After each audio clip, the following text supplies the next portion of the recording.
एक बार जोरदार तालियां डिपार्टमेंट ऑफ परफॉर्मिंग आर्ट्स द्वारा आयोजित ऑल माय सन्स।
में रहना है तो काम कर प्यारे,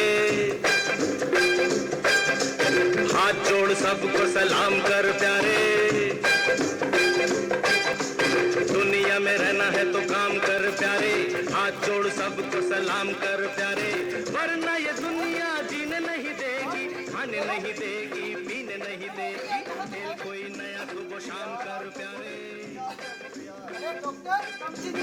दुनिया में रहना है तो काम कर प्यारे, हाथ जोड़ सबको सलाम कर प्यारे। वरना ये दुनिया जीने नहीं देगी।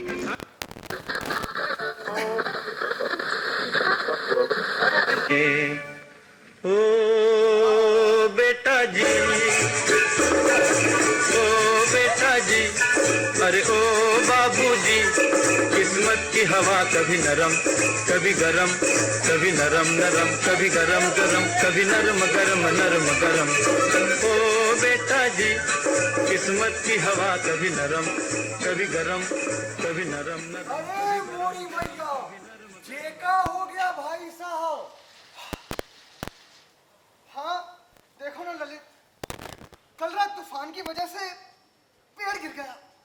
भाई साहब तो हाँ मैं भी वही सोच रहा हूँ ललित के कमला इसे देखेगी तो उसे दुख होगा। अच्छा आपको ये सब काफी अटपटा नहीं लगता है क्या?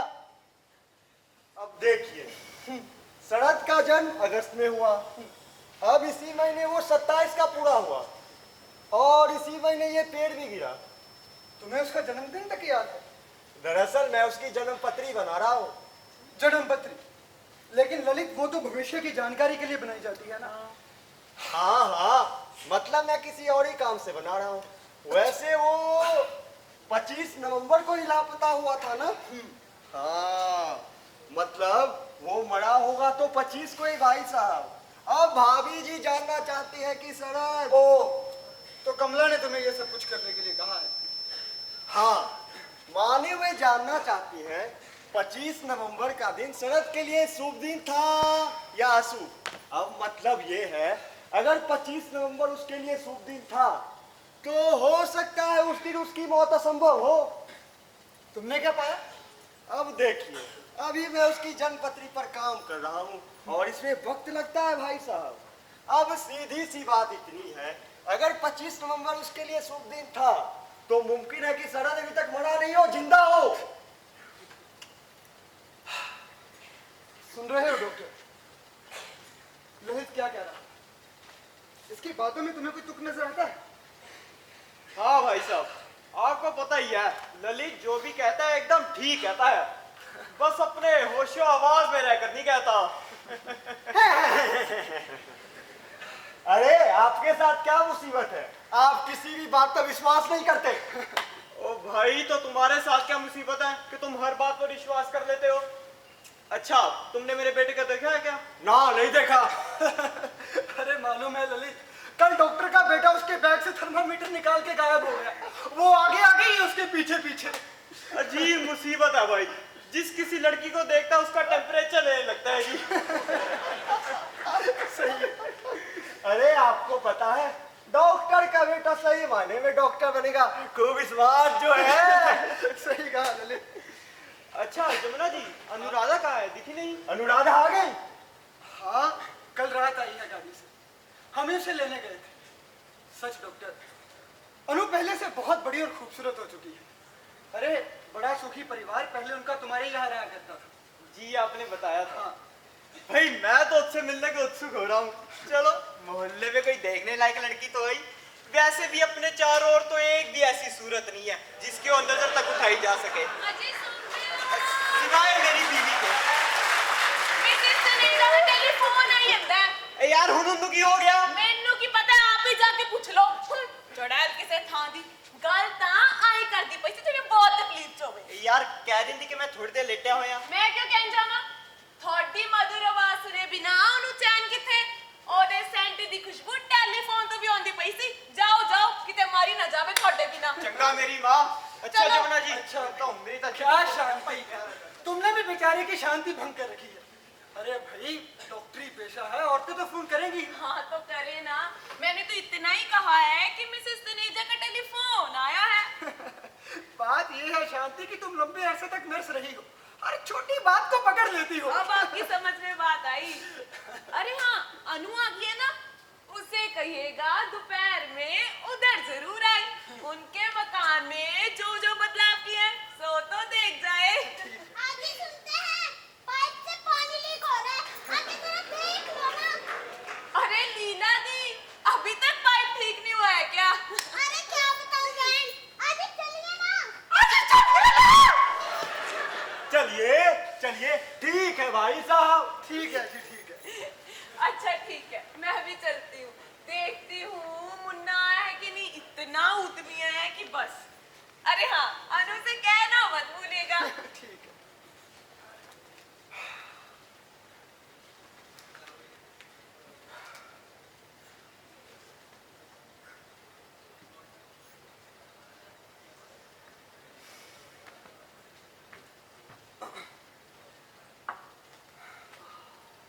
बेटा,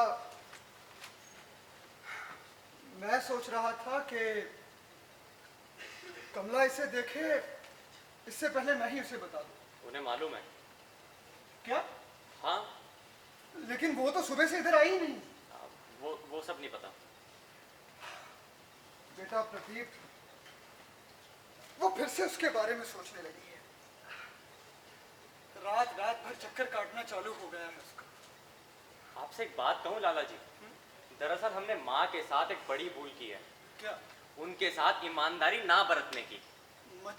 मतलब ये कि आप जानते हैं कि शरद अब लौटकर नहीं आने वाला, मैं जानता हूँ। फिर हम माँ के विश्वास का खंडन क्यों नहीं करते? उनसे कह क्यों नहीं देते कि उनकी तरह हम शरद को जिंदा नहीं मानते हैं? बेटा, तुम इसे लेकर उससे तर्क करना चाहते हो? नहीं नहीं लाला जी, मैं तर्क नहीं करना चाहता, केवल इतना चाहता हूँ कि माँ समझ ले कि शरद अब जिंदा नहीं है और वो लौटकर नहीं आने वाला। प्रदीप, तुम मुझसे ये सब कुछ कैसे कह सकते हो? हमें कहना होगा। अच्छा, अपनी बात को साबित कैसे करोगे? 3 साल गुजर चुके हैं, क्या इतने बरसों बाद भी कोई लौटकर आता है? इस बारे में उम्मीद रखना पागलपन है। बेटा, ये तुम्हारे और मेरे लिए हो सकता है, मगर उसके लिए ये बिल्कुल भी नहीं। और फिर ना तो शरद की कोई लाश मिली है और ना ही कोई मरने की उसकी निश्चित खबर। बेटा, ऐसे में हम उसे कैसे मरा हुआ मान लें? आप समझने की कोशिश कीजिए लाला सारी जी। मुसीबत की जड़ ये अखबार हर महीने कहीं ना कहीं से किसी ना किसी लापता आदमी के लौटने की खबर छाप देती। बेटा ऐसे में अगला आदमी हमारा शरद भी हो सकता है, इस संभावना को कैसे भुला दिया जाए?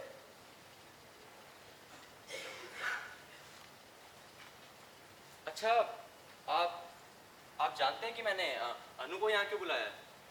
नहीं तो। दरअसल मैं उसके सामने शादी का प्रस्ताव रखने जा रहा हूँ। देखो बेटा, ये तुम्हारा व्यक्तिगत मामला है, ये इसमें केवल मेरा व्यक्तिगत मामला तुम नहीं। चाहते क्या हो कि अब मैं कमला से जाके देखा कहूं, आपने? प्रदीप, अनु शरद की मंगेतर है। वो उसके मंगेतर अब नहीं है। लेकिन तुम्हारी माँ की नजरों में शरद अभी जिंदा है, इसलिए तुम उससे शादी नहीं कर सकती। पता नहीं क्यों हर बार मेरे साथ तो ऐसा ही होता है। जब भी मैं किसी चीज को पाने के लिए अपने हाथ आगे बढ़ाता हूँ, मुझे हाथ पीछे खींच लेना पड़ता है, क्योंकि मेरे ऐसा करने से किसी का जी दुखेगा। हर बार। बेटा प्रदीप, बेटा तुम अच्छे इंसान हो, लोगों को समझते हो, उनको साथ लेके चलते हो, उदार दिल हो, इसीलिए। जानू में जाया सी उतारता। अच्छा इधर देखो, मेरी तरफ देखो। अनु को पता है कि तुम मुझसे शादी करना चाहते हो? नहीं, मैंने सोचा था एक बार अपने घर में तय कर लूं। तो बेटा तुम्हें कैसे पता कि वो तुमसे शादी करना चाहती है? देखो, ये भी हो सकता है कि वो तुम्हारी माँ की तरह शरद का इंतजार कर रही हो, फिर क्या करोगे? लेकिन उसकी चिट्ठियों से तो ऐसा नहीं लगता कि वो अभी भी खैर, इसकी जानकारी मैं कर लूंगा और फिर हम माँ से बात करेंगे, ठीक? बेटा प्रदीप, तुम्हारी समस्या पता क्या है? तुम अभी तक बहुत कम लड़कियों के संपर्क में आए हो। इससे अधिक की मुझे जरूरत भी नहीं है लाला जी। अच्छा, लेकिन पिछले 5 सालों से तुम उससे मिले भी तो नहीं हो, लड़ाई पर गए हो। इससे कोई फर्क नहीं पड़ता, क्योंकि मैं उसको ही सबसे अच्छी तरह जानता हूँ और उसके पड़ोस में मैंने अपनी जिंदगी के इतने साल बिताए। और पिछले दिनों जब मुझे मेरी शादी का ख्याल आया, तब वही मेरे आंखों के सामने रही।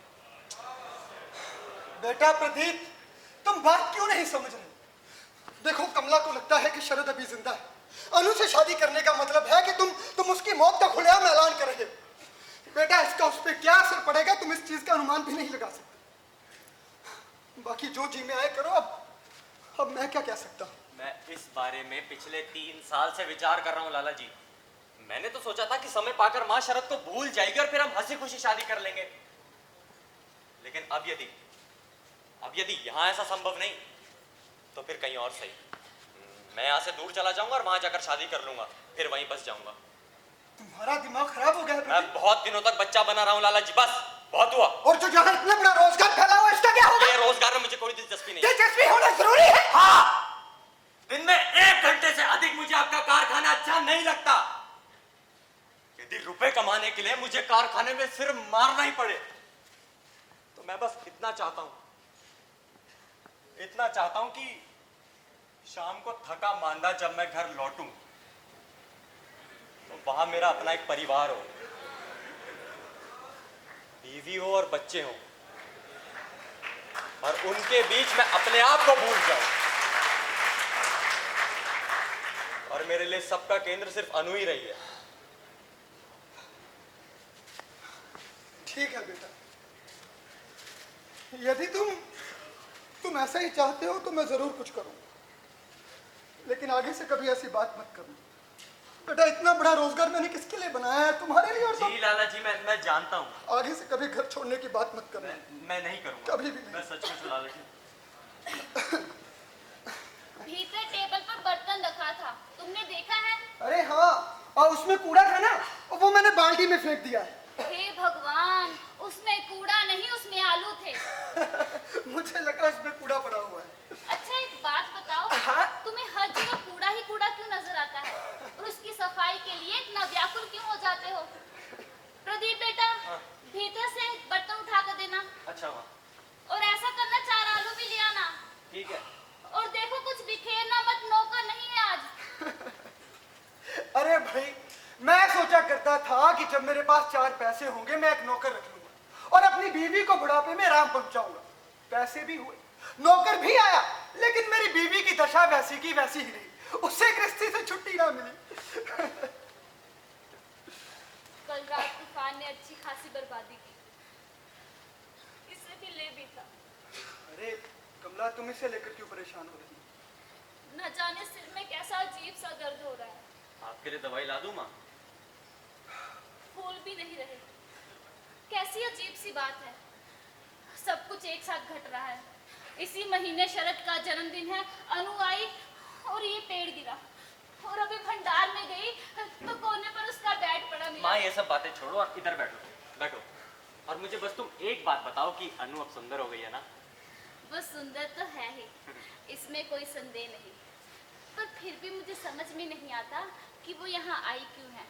इसका मतलब ये नहीं कि मुझे अच्छा ना लगा हो, पर फिर भी। दरअसल मैंने सोचा था कि हम सब दोबारा मिलकर खुश होंगे, और खासकर मैं उससे मिलना चाहता था। खाली उसकी थोड़ी सी नाक और मोटी हो गई है, पर फिर भी वो लड़की मुझे बहुत पसंद है।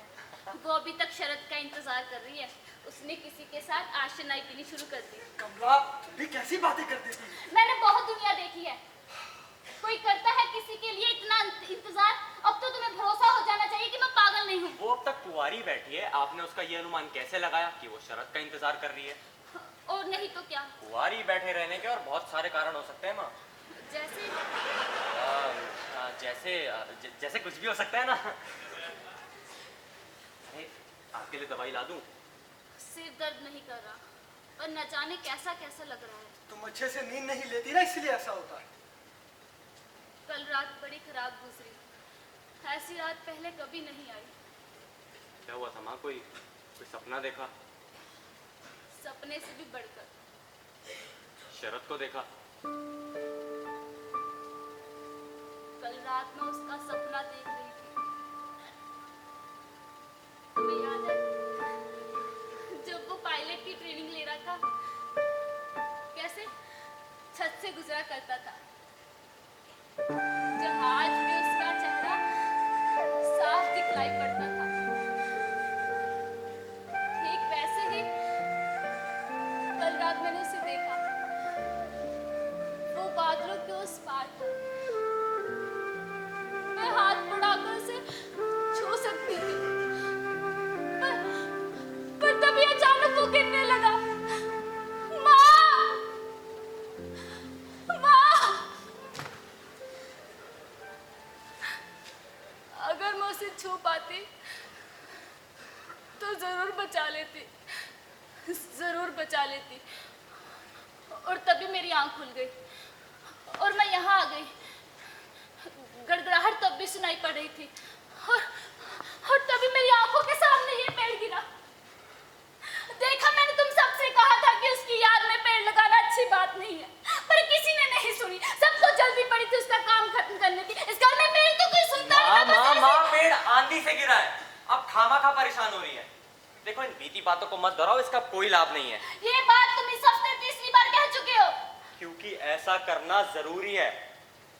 कोई भी दोबारा जिंदा नहीं हो सकता, और हम लोग स्टेशन पर खड़े एक ऐसी ट्रेन का इंतजार कर रहे हैं जो कभी आती ही नहीं। जाओ, मुझे गोली ला दो। अभी लाया माँ।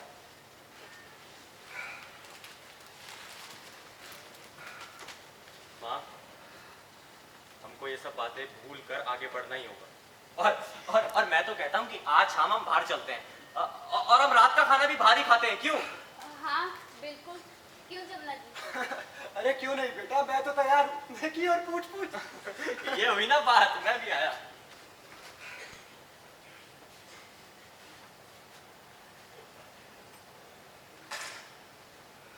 प्रदीप ने अनु को यहाँ क्यों बुलाया है? अरे तुम इसे लेकर क्यों परेशान हो रही हो? 3.5 साल से वो मुंबई में थी, और आज अचानक। हाँ, हो सकता है प्रदीप उससे मिलना चाहता हो। देखो, इतने समय तक वो एक दूसरे के पड़ोस में रहे हैं, ऐसे में वो उससे शादी नहीं कर सकता। तुम्हें कैसे पता कि वो इस दिशा में सोच रहा है? वो इसी दिशा में सोच रहा है। अच्छा, मान लो वो सोच ही रहा हो तो? अनु प्रदीप से शादी नहीं कर सकती। अपने मन में वो जानती है कि वो ऐसा नहीं कर सकती। कमला, तुम क्या जानो कि उसके मन में क्या है? अगर उसके मन में कुछ और होता तो अभी तक कुंवारी क्यों है? दुनिया में लड़कों की कमी है क्या? न जाने कितने लोगों ने उसके इस इंतजार करने का मजाक उड़ाया होगा, फिर भी वो अपने निश्चय से डिगी नहीं। अच्छा, तुम क्या जानो कि वो क्यों इंतजार कर रही है? अरे जिसलिए मैं कर रही हूँ, इसलिए वो भी कर रही है। अरे देखो, बाहर इतना अच्छा मौसम है और हम भी इस घर में कोई भी उसके विश्वास को नहीं तोड़ सकता। बाहर वाले करे तो करे, पर शरद का भाई या उसका पिता ऐसा नहीं कर सकते। अच्छा, देखो मेरी बात, तुम मुझसे क्या चाहते हो? बोलो।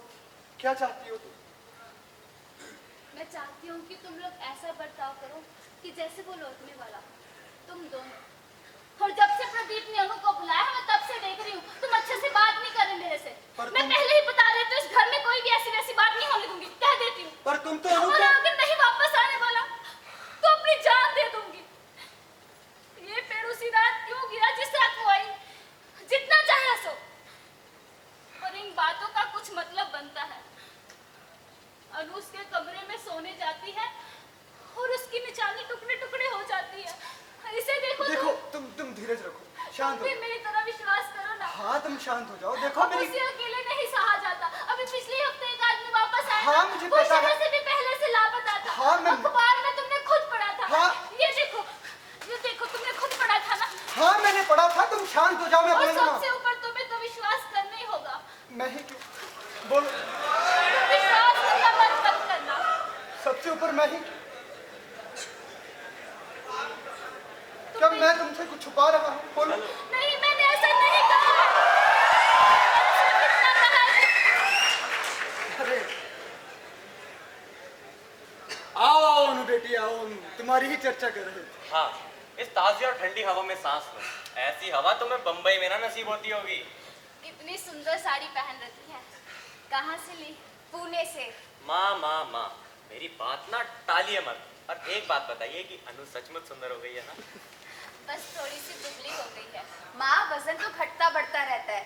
अरे हमारे पेट कितने बड़े हो गए हैं। अरे बेटी बड़े नहीं होंगे, 4 साल हो गए हैं।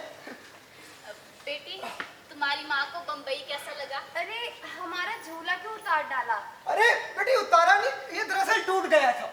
2 ही साल हुए हैं अभी। बेटी टूट नहीं गया, तोड़ डाला गया। अच्छे खासे लोग खा पी कर जब उसमें धंसेंगे तो क्या होगा? डॉक्टर ही नहीं, वक्त बेवक्त सभी लोग। आप भी? ओए, नमस्ते। आप अनुराधा है ना? हाँ अनु, इनसे मिलो। ये है डॉक्टर चड्डा। नमस्ते। प्रदीप अक्सर आपके बारे में लिखा करते हैं। अरे इसकी बात का रत्ती पर विश्वास मत कीजिएगा, इसे तो और कहीं चंगा ही लगता ही। जानती हैं, मिलिट्री में सभी लोग इसे गुड्डी गुड्डी माता जी कहा करते थे। अरे डॉक्टर, तुम मेरे बेटे की खिंचाई मत करो। हाँ, बोल देता हूँ मैं तुम्हें। डॉक्टर साहब को उधर से आते देखकर बड़ा अजीब सा लगा। लगता है जैसे अभी भी कुछ भी ना बदला हो। माँ और बाबूजी अभी भी यहीं बैठे हैं। तुम और भैया अलजेब्रा कर रहे हैं और शरद, वो मुझे अंग्रेजी पढ़ा रहा है। सच, पहले सब कुछ कितना अच्छा हुआ करता था, अब तो जैसे सब कुछ समाप्त ही हो गया हो। अनु जी, मुझे विश्वास है कि आप मुझसे अपना मकान खाली करवाने नहीं जा रहे। अरे बनर्जी का कॉल आंदा पे है। ए यार, तिन्नू कहा ना कि मैं अरे आपसे बातों की तुलना करे दा कोई लाभ नहीं। उन्हें तो जल्दी तो टाइम और निकल जाओ। चंगा मेरी माँ। अच्छा अनु जी, आपसे बहुत थोड़ी देर के लिए मिल पाया हूँ, पर एक सलाह दिए बिना नहीं रह जाता। जब आप ब्याह कराए ना, तो आप अपनी पति की आमदनी की चिंता मत कीजिएगा। अब इसे ही देख लीजिए। इसके कहने से आज मुझे छुट्टी के दिन 25 रुपए की फीस के लिए बैनर्जी के आ जाना ही होगा जी। अजी सुनते हो? अरे यार, मैं आता रहा सीखा, तू का अरे अनुराधा, मिलते हम बाद। यार तू का इनका भी बढ़िया नहीं। अच्छा, आज रात हम लोग बाहर खाना खाने चल रहे हैं ना? पहले किस तरह हम लोग साथ जाया करते थे, आप तीनों, हम लोग और शरद। तुम अभी भी शरद का इंतजार करती हो ना? देखा? क्या मतलब? यही कि अभी भी तुम्हारे दिल में उसके लिए जगह है। वाह, मैं भला उसे कैसे भूल सकती हूँ। हाँ। अच्छा अनु, तुमने अपने कपड़े सजा लिए? हाँ, पूरी अलमारी तो तुमने अपने कपड़ों से भर रखी है। बड़ी मुश्किल से मैं अपने लिए जगह निकाल पाई हूँ। तुम भूल गई, वो तो शरद का कमरा है बेटी। मतलब वो सब कपड़े शरद के हैं?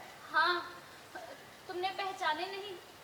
नहीं, मतलब मैं सोच भी नहीं सकती कि आपने उसके जूते तक इस तरह पॉलिश किए हुए थे।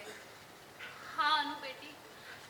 अनु, मैं तुमसे बातें करने के लिए न जाने कितनी बेचैन रही हूँ। मुझसे कुछ कहो। क्या कहूँ? कुछ भी, कुछ अच्छी बातें। अरे अनु, माँ का मतलब है कि तुम किसी लड़के वगैरह की तलाश में हो या नहीं? बेटा कोई मन लायक मिला या नहीं? तुम लोग क्यों बेचारी को परेशान कर रहे हो? माँ, आप इनकी बातें छोड़िए, आइए हम लोग अपनी बातें करते हैं। आपको जो पूछना है पूछिए। तुम सब में सबसे समझदार अनु बेटी है। तुम्हारी माँ के क्या हाल चाल है? अभी भी अलग रहने की बात करती है क्या? नहीं, पहले से तो काफी शांत हो गई हैं और अब अलग रहने की बात भी नहीं करती। मुझे तो लगता है बाबूजी के जेल से छूटने के बाद वो लोग फिर साथ ही रहेंगे। ये तो बहुत अच्छी बात है। सारे सबके बावजूद भी तुम्हारे पिताजी दिल के बहुत अच्छे आदमी हैं। मेरी बला से उन लोगों की जो मर्जी आए वो करें। अनु बेटी, क्या तुम अभी भी दूसरे लड़कों से मिलती जुलती हो? माँ, आप जानना चाहती हैं कि मैं शरद का इंतजार कर रही हूँ या नहीं? नहीं, मेरा मतलब। देखिए, सच बात यह है कि मैंने अब उसका इंतजार करना छोड़ दिया है। सच?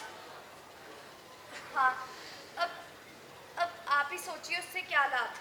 देखो अनु, शरद से भी पहले से लापता लोग वापस आए हैं। क्या माँ, आपके सिवाय दुनिया में और कोई ना होगा जो इतने सालों तुम बाद। इस बारे में निश्चित हो? हाँ। तो हुआ करो। हर माँ अपने खोए हुए बच्चे का इंतजार करती है। ये अखबारों में नहीं छपता। माँ, आप तो अभी भी। अनु, तुम नहीं जानती, अपने मन के गहरे में तुम हमेशा उसका इंतजार करती रही हो। अच्छा, उसके मन में क्या है ये वो नहीं जानती। अनु, तुम इन लोगों की बातें मत सुनो, इनकी राय से कुछ मत मानो। तुम अपने दिल की बात सुनो, केवल अपने दिल की। पर माँ, आपका दिल उसे जिंदा क्यों मानता है? क्योंकि उसे जिंदा होना ही है। पर क्यों? क्योंकि कुछ बातों का होना ही होता है। यदि कुछ हुआ होता तो मुझे जरूर पता चल जाता।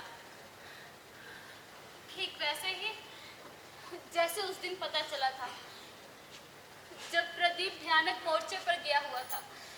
ये खबर ना रेडियो पर आई थी और ना ही अखबारों में छपी थी, पर फिर भी मुझे पता चल गया था। इनसे पूछो, उस दिन बिस्तर से सिर उठाना मुश्किल हो गया था। मुझे ऐसा लगा कि जैसे सब कुछ खत्म होने वाला है। उस दिन तकरीबन ये खत्म हो चुका था। अनु, मेरी बात पर विश्वास करो। अनु, मैं सच कह रही हूँ, सच में, कसम से। नमस्ते भाभी जी। और अनुराधा, कैसी हो? ठीक हूँ ललित, तुम कैसे हो? बस किसी तरह चल रहा है। अरे अनु बेटा, ललित के हुक्म के बगैर तो ग्रह नक्षत्र भी नहीं निकलते। और अनुराधा, तुम तो बहुत खूबसूरत हो गई हो। अरे ललित, तुम्हारी दुकान कैसी चल रही है? एकदम मजे में। वैसे कल्याण कैसा है? सुना उसने वकालत पास कर ली। हाँ, अब तो बाकायदा प्रैक्टिस शुरू हो गई है उनकी। अच्छा, और तुम्हारे बाबूजी? पता नहीं। अच्छा, मैं लीला से मिलने आऊंगी, कह देना। क्या जल्दी तुम्हारे पिताजी के रिहा होने की उम्मीद है? मुझे नहीं मालूम। सच? अरे मुझे तो बहुत ही खराब लगता है भाई साहब। ये भी कोई बात हुई भला? अब इतने दिनों तक आदमी को जेल में सड़ने देना। मैं तो कहता हूँ या तो उन्हें फांसी पे लटका दो, अब साल 6 महीने जेल में सड़ने के बाद रिहा कर दो। वैसे भी इसके पिताजी बहुत भले आदमी। अरे ललित, तुम्हारा थैला फटा दिखता है। अरे ठीक है। अरे ठीक कैसे, सारा सामान गिर जाएगा। नहीं, चलो। रात तक जनपत्री पूरी हो जाएगी भाभी जी, और तुमसे फिर मुलाकात होगी अनुराधा। हाँ चलो। लाला जी, क्या लोगों ने बाबूजी के बारे में बात करना अभी भी बंद नहीं किया है? अरे अनु बेटा, तुम बिल्कुल चिंता मत करो, लोग सब भूल गए। मुझे सच सच बताइए, यदि मोहल्ले में लोग आज भी बाबूजी के बारे में बात करते हैं तो मैं किसी से भी नहीं मिलूंगी। अनु देखो, तुम परेशान मत हो। क्या लोग अभी भी मुकदमे की चर्चा करते हैं? नहीं बेटी, अब मेरी बीवी के सिवाय उसकी कोई चर्चा नहीं करता। इसलिए कि तुम 24 घंटों बच्चों के साथ पुलिस खेला करते। वो बेटी, बात दरअसल यूं हुई कि जिस दिन मैं जेल से छूट कर आया ना, सारे मोहल्ले के बच्चे मेरे पीछे पड़ गए। मुझे कहने लगे, अंकल अंकल हमें जेल के किस्से सुनाओ। तो बोलो मैं क्या करता? हाँ, क्या करते तुम? हाँ। जब हम लोग यहाँ से गए थे तब सबकी जुबान पर एक ही बात थी, हत्यारा। याद है किस तरह मिसेस शर्मा गली में खड़ी होकर चिल्लाया करती थी? अरे अनु बेटा, तुम बिल्कुल चिंता मत करो। हत्यारा करने वाले सभी लोग ना इसी घर में इकट्ठा होते हैं, नाश्ता करते हैं, ताश खेलते हैं, और हाँ, हंसी खुशी मेरे ही पैसे लेके चले जाते हैं। तुम इसे भ्रम में क्यों रख रहे हो? देखो बेटी, अभी भी लोग तुम्हारे बाबूजी की चर्चा करते हैं। इनकी बात कुछ और थी, ये छूट गए, पर तुम्हारे बाबूजी तो अभी भी जेल काट रहे हैं। इसलिए मैं नहीं चाहती तो कि तुम यहाँ पर आओ। सच पूछो तो मैंने प्रदीप से पहले। बेटा तुम ना इसकी बातों पे बिल्कुल ध्यान मत दो, ये कुछ भी बोलती रहती है। अनु बेटा जैसे मैंने किया ना, अगर तुम भी वैसा करोगे ना, देखना सब कुछ सही हो जाएगा। तुम जानती हो बेटी, जिस दिन मैं जेल से छूट कर आया मैंने क्या किया? मैंने अपनी गाड़ी वही गली के मोड़ पर खड़ी कर दी और शान से सीना ताने सबके बीच से निकल गया। बेटी तुम जानती हो, रास्ते भर में घरों की खिड़कियों में, बरामदों में लोग मक्खियों की तरह लगे हुए थे। सबको खबर थी कि मैं आ रहा हूं, मैं जिस पे ये आरोप लगाया गया है कि उसने रद्दी सिलेंडर सप्लाई कर दी है और जिसकी वजह से 21 जहाज नीचे आ गिरे। बेटा लेकिन मैंने किसकी परवाह थोड़ी की। हाईकोर्ट का फैसला मेरी जेब में जो था, सिर ऊंचा किए सबके बीच से निकल गया। इसका नतीजा जानती हो बेटी क्या हुआ? एक साल के अंदर ही मेरा कारखाना फिर से चल पड़ा। इतना ही नहीं बेटी, लोग अब पहले से ज्यादा इज्जत देने लगे हैं मुझे। अनु बेटा, लेकिन तुम लोगों ने जो गलती की है वो ये है कि तुम लोग यहाँ से चले गए। देखो अब जब सीताराम जेल से छूटकर आएगा ना तो उसे समस्या होगी, लेकिन तुम बिल्कुल चिंता मत करो बेटा।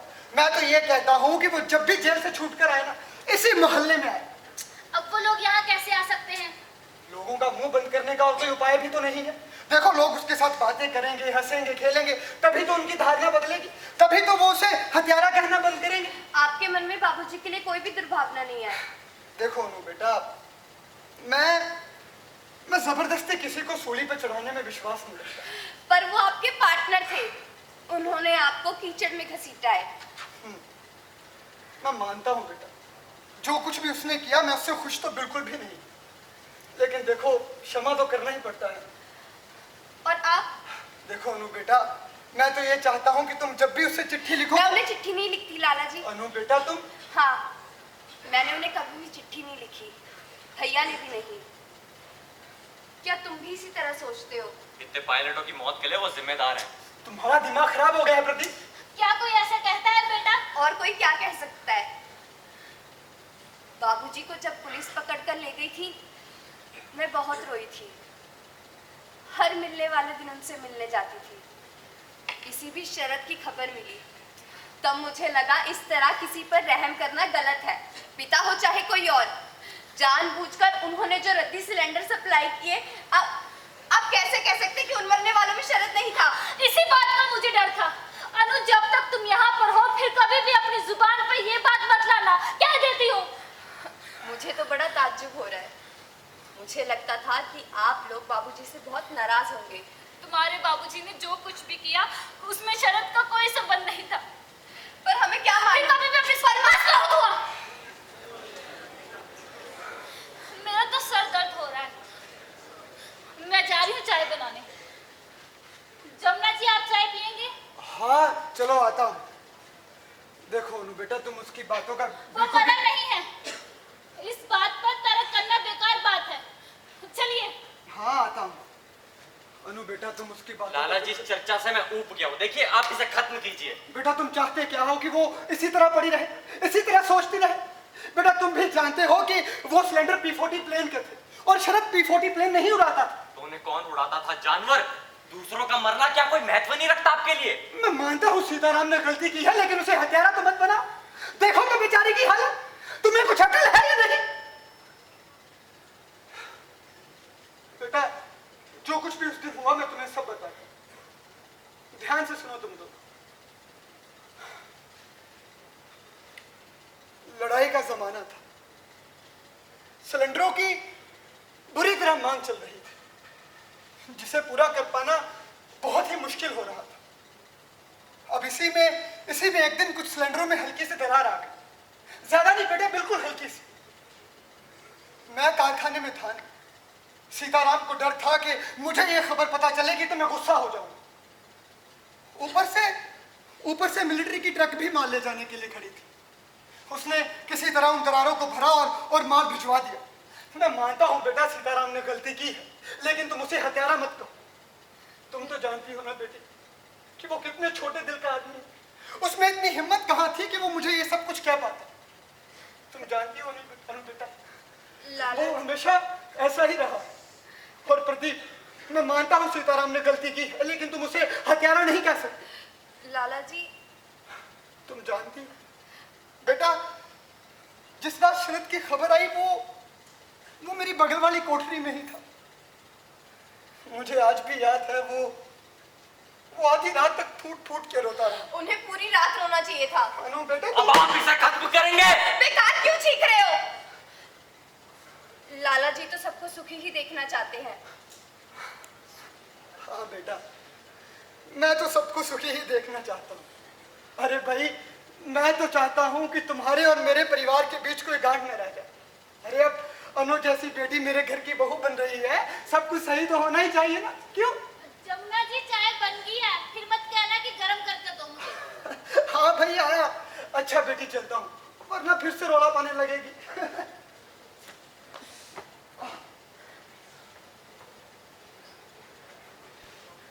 अनु, तुम्हें यहाँ आने का अफसोस तो नहीं है? नहीं, अफसोस तो नहीं है, पर मैं यहाँ रुकूंगी नहीं। क्यों? पहला कारण तो ये है कि माँ ने मुझे एक तरह से जाने का नोटिस दे दिया है। अरे वो तो ऐसी कहती तुमने भी गौर नहीं किया ना? और फिर तुम मैं क्या? जब से मैं यहाँ आई हूँ तब से तुम कुछ बेचैन से हो। दरअसल मैंने सोचा था कि तुमसे इत्मीनान से बात करूंगा, लेकिन ये दोनों तो माने बैठे हैं कि हमने सब कुछ पहले से तय कर लिया है। मैं जानती थी, कम से कम माँ तो ऐसा अवश्य ही मानती होंगी। और तुमने कैसे जाना? उनकी दृष्टि से सोचा जाए तो मेरे यहाँ आने का और क्या कारण हो सकता है? मतलब तुम ये जानती हो कि मैंने तुम्हें यहाँ क्यों बुलाया? हाँ, इसीलिए तो आई हूँ।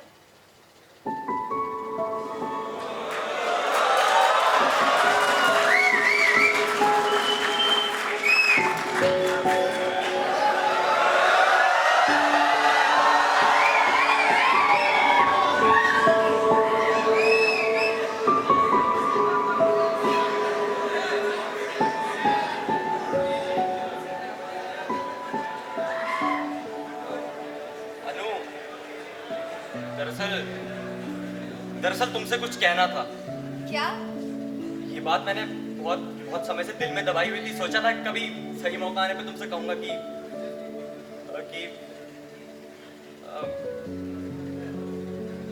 तुम आंखें बंद करो। क्यों? करो तो। ठीक है।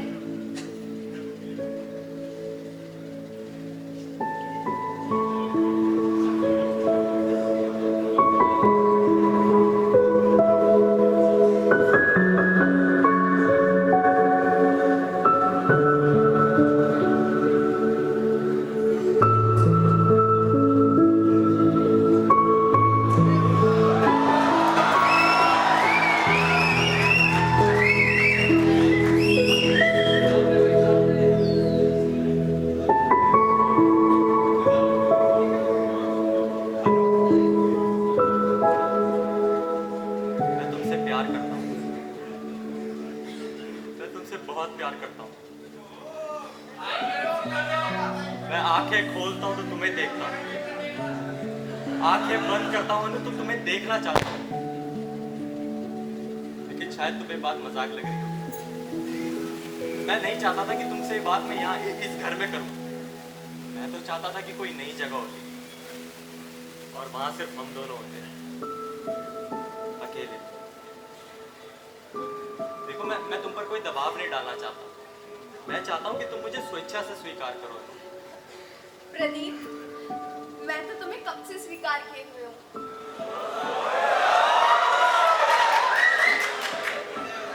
मतलब तुम शरद को बिल्कुल भूल चुकी हो? हाँ, अब उस रूप में उसकी बात करने से क्या लाभ। करीब 2 साल पहले एक लड़के से मेरी शादी की बातचीत पक्की हो चली थी। अरे फिर तुमने की क्यों नहीं? तभी तो तुमने पत्र लिखना जो शुरू कर दिया था। तुम्हें तभी आभास मिल गया था? हाँ। अनु, फिर कुछ कहा क्यों नहीं तुमने? मैं तुम्हारे कहने का इंतजार कर रही थी। तुमने कितने दिनों तक कुछ लिखा ही नहीं, और जब लिखा तो ऐसा घुमा फिरा कर कि बस। मैं ना जाने कब से तुम्हारा इंतजार कर रहा था। हाँ, मैं तुम्हें कभी माफ नहीं करूंगी। तुम इतने दिनों तक खामोश क्यों थे? मुझे लगता था क्या मैं ही तुम्हारे लिए पागल हो रही हूँ। अच्छा, इधर देखो अनु, अब हम लोग साथ रहेंगे। मैं तुम्हें दुनिया की हर एक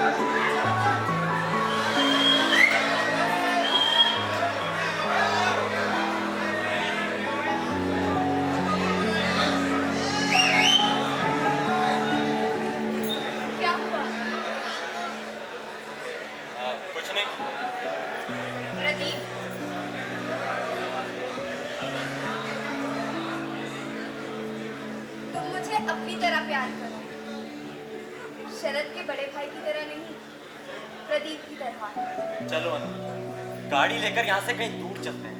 मैं तुम्हारे साथ बिल्कुल अकेला होना चाहता हूँ, तुम चलो। क्या हुआ, तुम्हें माँ का डर है? नहीं। तो फिर तुम्हारी चिट्ठियों से भी ऐसा लगता था कि जैसे कहीं कोई गांठ है। अनु, अब मैं तुम्हें किस तरह बताऊं कि मेरी जिंदगी में सब कुछ अचानक से ऐसा उलझ गया है कि अच्छा, तुम्हें याद है मैं एक बार लड़ाई पर विदेश गया था। हाँ। वहां मैंने अपने साथियों को खो दिया। कितनों को? सबको। ऐसी बातों को भूल पाना आसान नहीं होता। तुम्हें पता है, एक बार की बात है, उस दिन बहुत बारिश हो रही थी और मेरा एक साथी वो चुपके से मेरी जेब में अपना सूखा मोजा डाल गया, क्योंकि मेरा भीग गया था ना, इसीलिए। ऐसी कई घटनाएं होती थी जो छोटी होती थी, लेकिन इस बात का सबूत होती थी कि हम सिर्फ अपने लिए नहीं बल्कि एक दूसरे के लिए जी रहे थे। हाँ, एक दूसरे के लिए।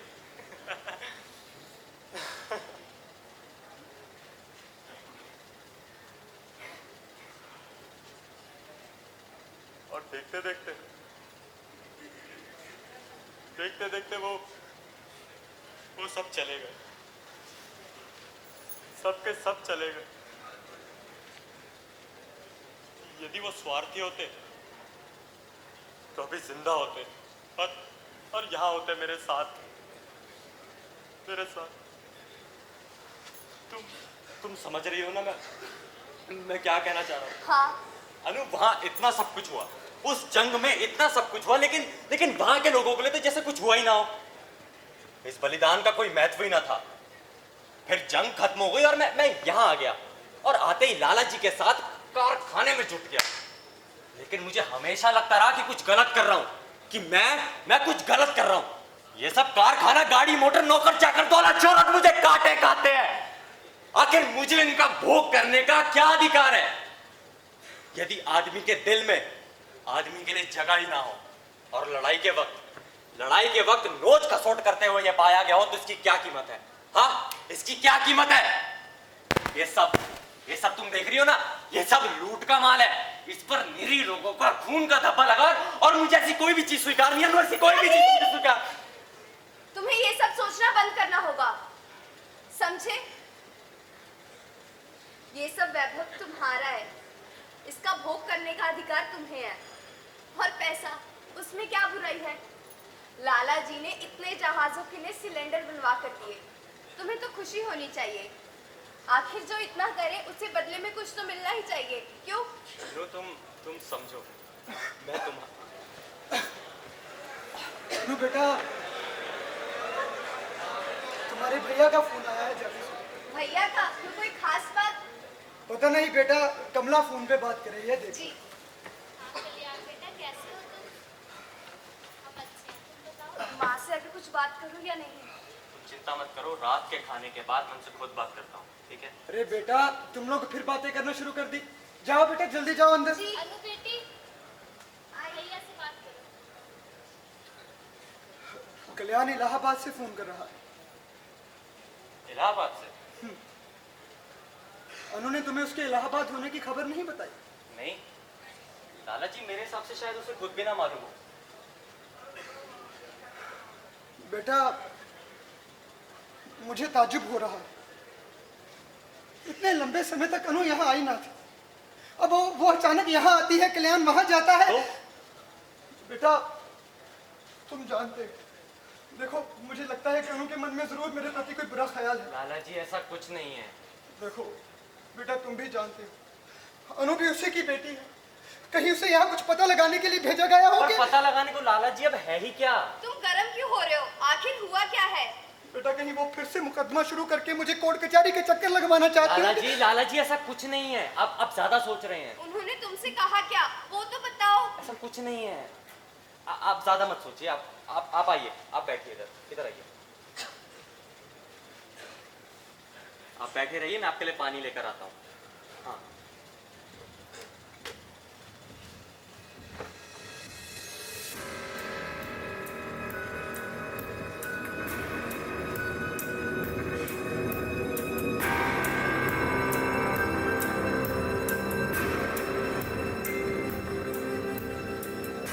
कल्याण क्या कह रहा है? वो कल रात से सीताराम के पास रहने में है और जल्दी ही हमसे मिलना चाहता है। क्यों? मुझे क्या पता। अब वो एक वकील है, इतने सालों में उसने एक पोस्ट कार्ड नहीं डाला तो और आज अचानक वो मुंबई से इलाहाबाद आता है। तो क्या? क्यों? मुझे क्या पता क्यों? लोगों के मन की बात मैं क्या जानूं?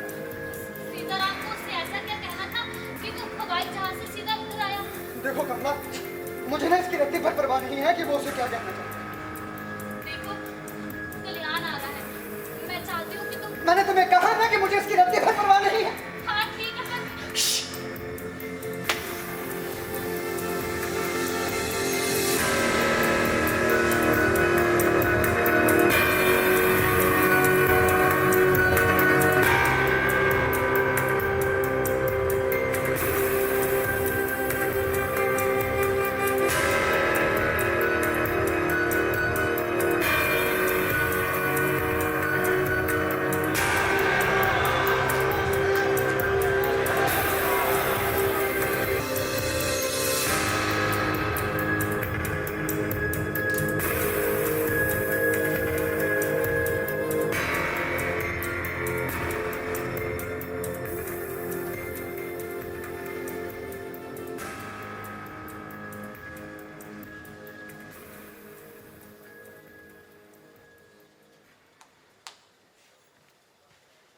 पेड़ काटने के लिए इतना अच्छा पैंट पहनने की क्या जरूरत थी?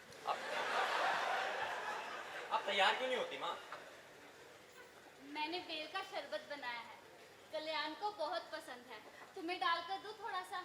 अच्छा माँ, अब आप जल्दी से कपड़े बदल लीजिए। कोर्ट के अंतिम दिन तक सीताराम सारा इल्जाम इन्हीं पर डालता रहा।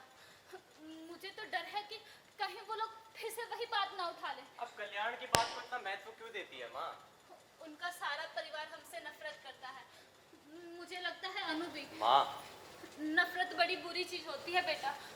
नफरत के कारण लोग क्या कुछ नहीं कर डालते। पर माँ आप ये सब बातें सोच ही क्यों रही है? हाँ अच्छा, आप चिंता मत कीजिए, मैं सब संभाल लूंगा। प्रदीप बेटा, कल्याण आ रहा है। मैं चाहती हूँ कि तुम अनु को कल्याण के साथ ही विदा कर दो। माँ ऐसा कुछ नहीं है, वो अनु का भाई है, ऐसा कुछ नहीं। पर फिर भी मेरी माँ परेशान। वाह अनु, तुम तो बहुत सुंदर लग रही हो। चलिए अब आप भी कपड़े बदल लीजिए। माँ, अब आपकी तबीयत कुछ ठीक हुई? इससे क्या फर्क पड़ता है बेटी? हम लोग जितना बीमार होते हैं उतना अधिक जीते हैं।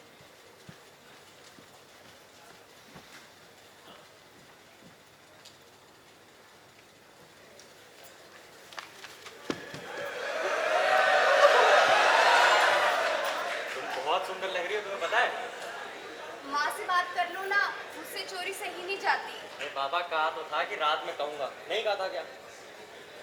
चलो अब मैं भी कमीज पहना हूँ।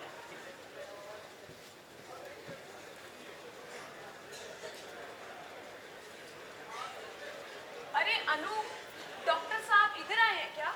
वो स्टेशन तक भैया को लेने गए हैं। क्या? जब मैंने बाजार जाने को कहा कहते बहुत गर्मी है, अब स्टेशन जाने को झट तैयार हो गए। ये मर्द भी ना घर का काम करते तो इनकी जान निकलती है, और जब दूसरों का करना हो तो चारों हाथ पैर से तैयार। अच्छा अनु, तेरे भाई शादी पक्की करने आ रहे हैं ना? अब पता नहीं, शायद। वही तुम हो किस्मत वाली। अच्छा खासा रोमांटिक काम करने जा रही हो अपने मंगेतर के बड़े भाई से ब्याह।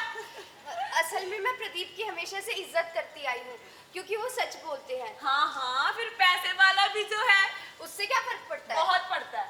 अनु, मैं तुमसे एक बात कहना चाहती थी। जब तुम अपनी घर गृहस्थी बसाओ तो यहाँ से कहीं दूर मकान लेना। क्यों? क्योंकि प्रदीप के संसार से डॉक्टर साहब बहुत बेचैन हो जाते हैं। वो कैसे? सुनो, डॉक्टर साहब की प्रैक्टिस अच्छी चलती है, पर ये प्रदीप हर समय उन्हें कहा करते हैं तुम्हें प्रैक्टिस छोड़ के रिसर्च करनी चाहिए। अब भला पूछो, हम प्रैक्टिस छोड़ के रिसर्च करने लगे तो हम रोटी कैसे खाएंगे? मगर रिसर्च करना तो अच्छी बात है। हाँ हाँ, बहुत अच्छी बात है। तो प्रदीप खुद क्यों नहीं करता? हाँ, मेरे आदमी के पीछे पड़ा रहता है, खुद तो अपने बाप के पैसे से खाता है। आप कहना क्या चाहती हैं? तुम तो ऐसे बन रही हो ना जैसे कुछ जानती ना हो। सारा मोहल्ला जानता है तुम्हारे बाबूजी के साथ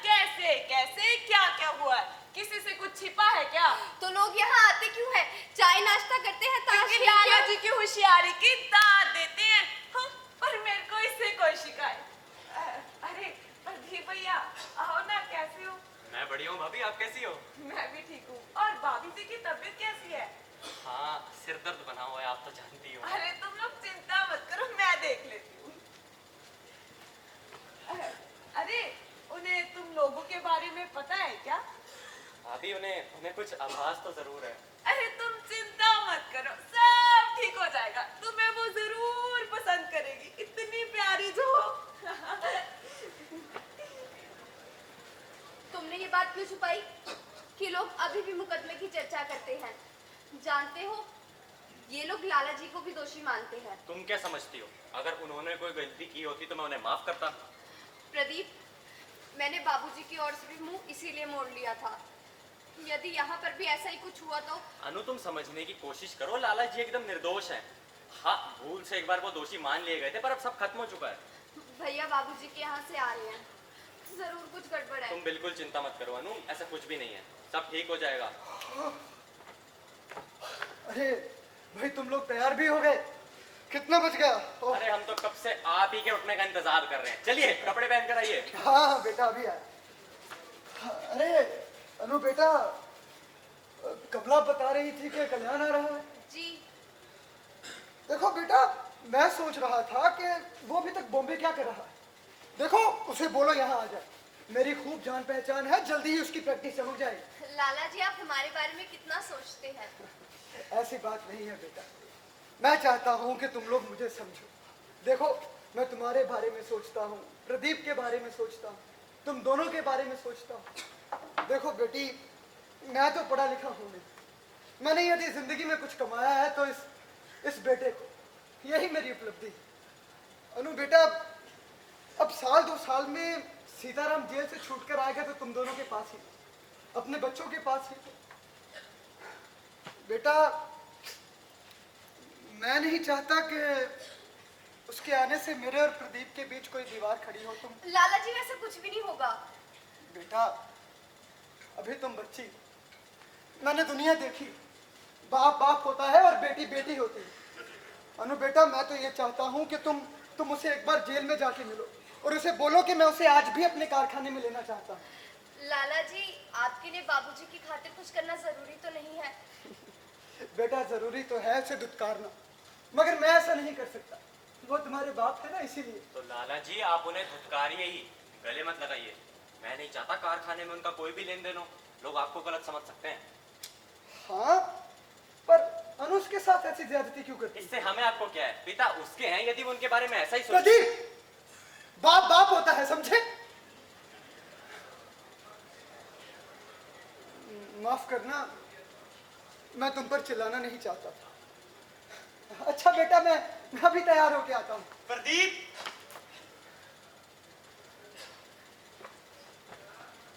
क्या हुआ? और कल्याण का है? बाहर गाड़ी में है, मेरी सलाह मानो, उसे आमद बुलाओ। क्यों? भाभी जी की तबीयत ठीक नहीं है, उनके सामने ये सब कांड ठीक नहीं होगा। तुम क्या कहे जा रहे हो डॉक्टर? प्रदीप वो उनको ले जाने के लिए आया है। तुम एक काम करो, उसे गाड़ी में लेकर कहीं दूर चले जाओ, वही बात कर लो।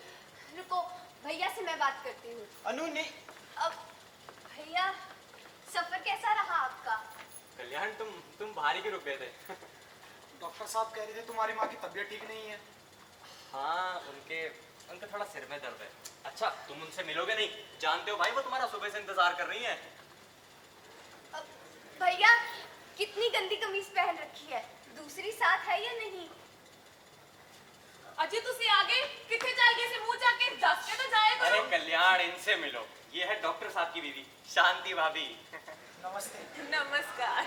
आप ही लोग हमारे घर में रहते हैं ना? हाँ हाँ, जाते वक्त उधर जरूर आइएगा, आपके मकान में जो जो बदलाव किए सो तो देख जाइएगा। मुझे पहले जैसा ही पसंद था। कल्याण बाबू बात एकदम खरी करते हैं। अच्छा तू कार चल, जल्दी कब चाय पिला। अच्छा जी, हम लोग फिर भी लगे। अरे खाटना जाओ, गालता कर ले तो। यार, अरे मैं खड़ो, टेस्ट पे गालता चला कर कर दिया नहीं यार। चल। अच्छा, बेल का शरबत पियोगे कल्याण? जानते हो माँ ने खास तुम्हारे लिए बनाया है। उन्हें अभी तक याद है। अरे भाई, याद क्यों नहीं होगा, वो भी जानती है तुम्हें शरबत कितना पसंद है। तुम इधर बैठो। कितना अजीब है ना, मैं यहाँ फिर लौट आया हूँ। क्या हुआ कल्याण, तुम कुछ परेशान दिखते हो? कुछ खास नहीं, बस अब तुम काफी बड़े आदमी बन गए हो। अरे नहीं नहीं, ऐसी कोई बात नहीं है। तुम अपना बताओ ना, ये सब छोड़ो, अपना बताओ तुम कैसे हो और वकालत कैसे चल रही है तुम्हारी? वकालत? हाँ। जब पढ़ता था तब लगता था कानून ही सब कुछ है, पर अब लगता है वो कुछ भी नहीं है। पेड़ काफी बड़ा हो गया है। हाँ। अरे ये क्या? ये कल रात तूफान में टूट गया। जानते हो कल्याण, इसे हमने अपनी शरत की याद में लगाया था। क्यों? उसे भुला देने का डर था? इस व्यंग का क्या मतलब कल्याण? भैया ये कोट कहाँ से आया? बाबूजी का, उन्होंने दिया है। अब से बराबर पहना करूंगा। वो कैसे है? पहले से छोटे हो गए। छोटे? हाँ, छोटे। वो अब एक साधारण इंसान है। अच्छा हुआ आते हुए उनसे मिल आया। कौन जाने साल 2 साल भी वह चले या ना चले। क्या वो कल्याण, कोई खास परेशानी? परेशानी? परेशानी तो ये है कि एक बार किसी को दूध पीता बच्चा बनाना चाहो तो बना सकते हो, लेकिन उसे बार बार नहीं बनाना चाहिए। क्या मतलब? तुमने अभी से शादी की तो नहीं है? भैया पहले बैठो तो सही। तुमने इससे शादी की है या नहीं? नहीं। तुम इससे शादी नहीं कर रही हो। पर क्यों? क्योंकि इसके पिताजी ने हमारे हंसते खेलते परिवार को बर्बाद कर दिया है। अनु, कल्याण तुम। प्रदीप, हमारे बहस करने से कोई लाभ ना होगा। तुम अनु को मेरे साथ लौट चलने के लिए कह दो। क्यों? क्या तुम्हारे कह देने पर से ही सब कुछ हो जाएगा? हाँ। इस तरह बदतमीजी से बात करने का कोई मतलब बनता है कल्याण? तुम मुझे तमीज मत सिखाओ। ओहो, आखिर हुआ क्या है? जब मैं बंबई से चली थी तब तो कुछ भी नहीं हुआ था। तब से सब कुछ उलट पुलट गया है। तुम्हारे यहाँ जाने के बाद मुझे लगा तुम्हारे विवाह के बारे में मुझे बाबूजी को बता देना चाहिए, लेकिन उनसे बताना कितना कठिन था। वो तुमसे बहुत प्यार करते हैं।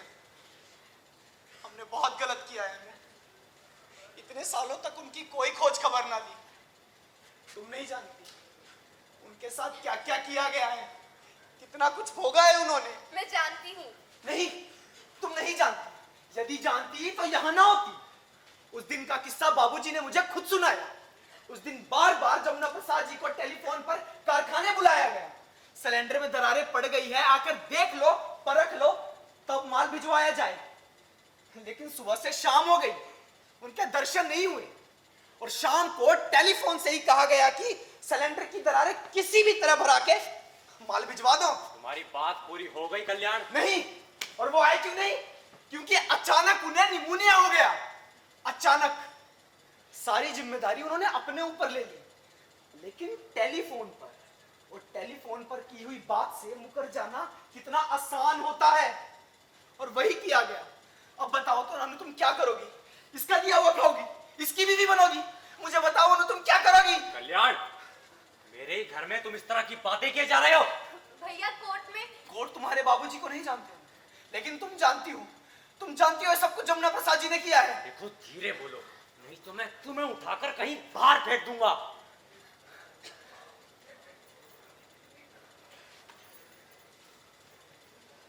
अनु, इसे बाहर जाने को कहो। इसे बाहर भेज दो। भैया बाबूजी कोर्ट में ये सब कुछ कह चुके हैं, और आप अच्छी तरह से जानते हैं कि वो किस तरह से अपनी बात से मुकर जाया करते थे। प्रदीप, मैं तुमसे कुछ पूछना चाहता हूँ। मेरी आंखों में देखकर जवाब देना। क्या तुम अपने पिताजी को जानते हो? हाँ, बहुत अच्छी तरह। क्या वो एक ऐसे मालिक है जिनकी जानकारी के बिना कारखाने से 21 दागी सिलेंडर चले जाएं और उन्हें खबर तक ना हो? हाँ, वो ऐसे ही मालिक है। वही जमुना प्रसाद जो कारखाना खाली करने से पहले ये तक देख लेते हैं कि यार एक लाइट बुझा दी गई है या नहीं। हाँ, वही जमुना प्रसाद। वही जिन्हें ये तक मालूम होता है कि किस मजदूर ने कितने मिनट बीड़ी पीने में लगाए हैं। हाँ हाँ, वही आदमी। और एक मेरे पिताजी जो बिना किसी की राय के कमीज तक नहीं खरीदते। वो इतना बड़ा काम केवल अपनी जिम्मेदारी पर कर ले। हाँ, अपनी जिम्मेदारी पर। जानते हो क्यों? क्योंकि वो बुज़दिल हैं, इसलिए उस दिन जिम्मेदारी निभाने का जब मौका आया तो उन्होंने सारा दोष किसी और के सिर ही डाल दिया। ओ प्रदीप, तुम जानते हो तुम झूठ बोल रहे हो। भैया इस तरह बातें मत करो। कल्याण, अब तक तो तुम कोर्ट के फैसले पर यकीन करते आए हो ना, तो आज तुम्हें अचानक क्या हो गया? आज मेरे विश्वास को काफी गहरी चोट पहुंची है। कोर्ट के फैसले पर मैं इसलिए यकीन करता था क्योंकि तुम करते थे, लेकिन आज मैं बाबूजी की जुबानी सब कुछ सुनकर आ रहा हूँ, और वो सच्चाई कुछ और ही है। उनके मुंह से जो भी सुनेगा यकीन करेगा। तुम्हारे पिताजी ने मेरा सब कुछ छीन लिया, पर वो इसे नहीं छीन सकते। अनु, तुम अपना सामान ले आओ। इस घर की हर एक चीज खून से रंगी हुई है। अनु, अनु, क्या तुम्हें इसकी बात पर यकीन है? ये सब सच नहीं है ना? वो तुमसे क्या कहेगा? जमुना प्रसाद उसके पिता हैं। आंखें खोलो अनु, समझने की कोशिश करो। प्रदीप, मुझे अपने बाबूजी से बात करने दो। 10 मिनट में तुम्हें सही उत्तर मिल जाएगा। देखो, सही उत्तर मुझे मालूम है कल्याण, और माँ की तबीयत ठीक नहीं है, और मैं नहीं चाहता कि तुम यहाँ कोई झंझट खड़ा करो। माँ आ रही है। भैया, माँ से शादी की चर्चा मत करना, अभी उन्हें कुछ भी नहीं पता है। कल्याण, बेटा कल्याण, नमस्ते माँ। खुश रहो। बैठो, मैं अभी पकौड़ियाँ बना लाती हूँ। नहीं माँ, मुझे भूख नहीं है। भूख क्यों नहीं है? इतना लंबा सफर तय करके आए हो, बैठो मैं अभी पकौड़ियाँ बना लाती हूँ। माँ, अब आज भी बिल्कुल नहीं बदली। अब आज भी पहले ही जैसी हैं। हम में से कोई नहीं बदला है कल्याण, हम सभी तुम्हें पहले की तरह चाहते हैं। तुमने कल्याण को शरबत दिया? अब पूछा तो था। अरे दे क्यों नहीं दिया? आओ बेटा, देखो मैंने तुम्हारे लिए बेल का शरबत बनाया है। मुझे आज भी याद है कि तुम्हें कितना अच्छा लगता है।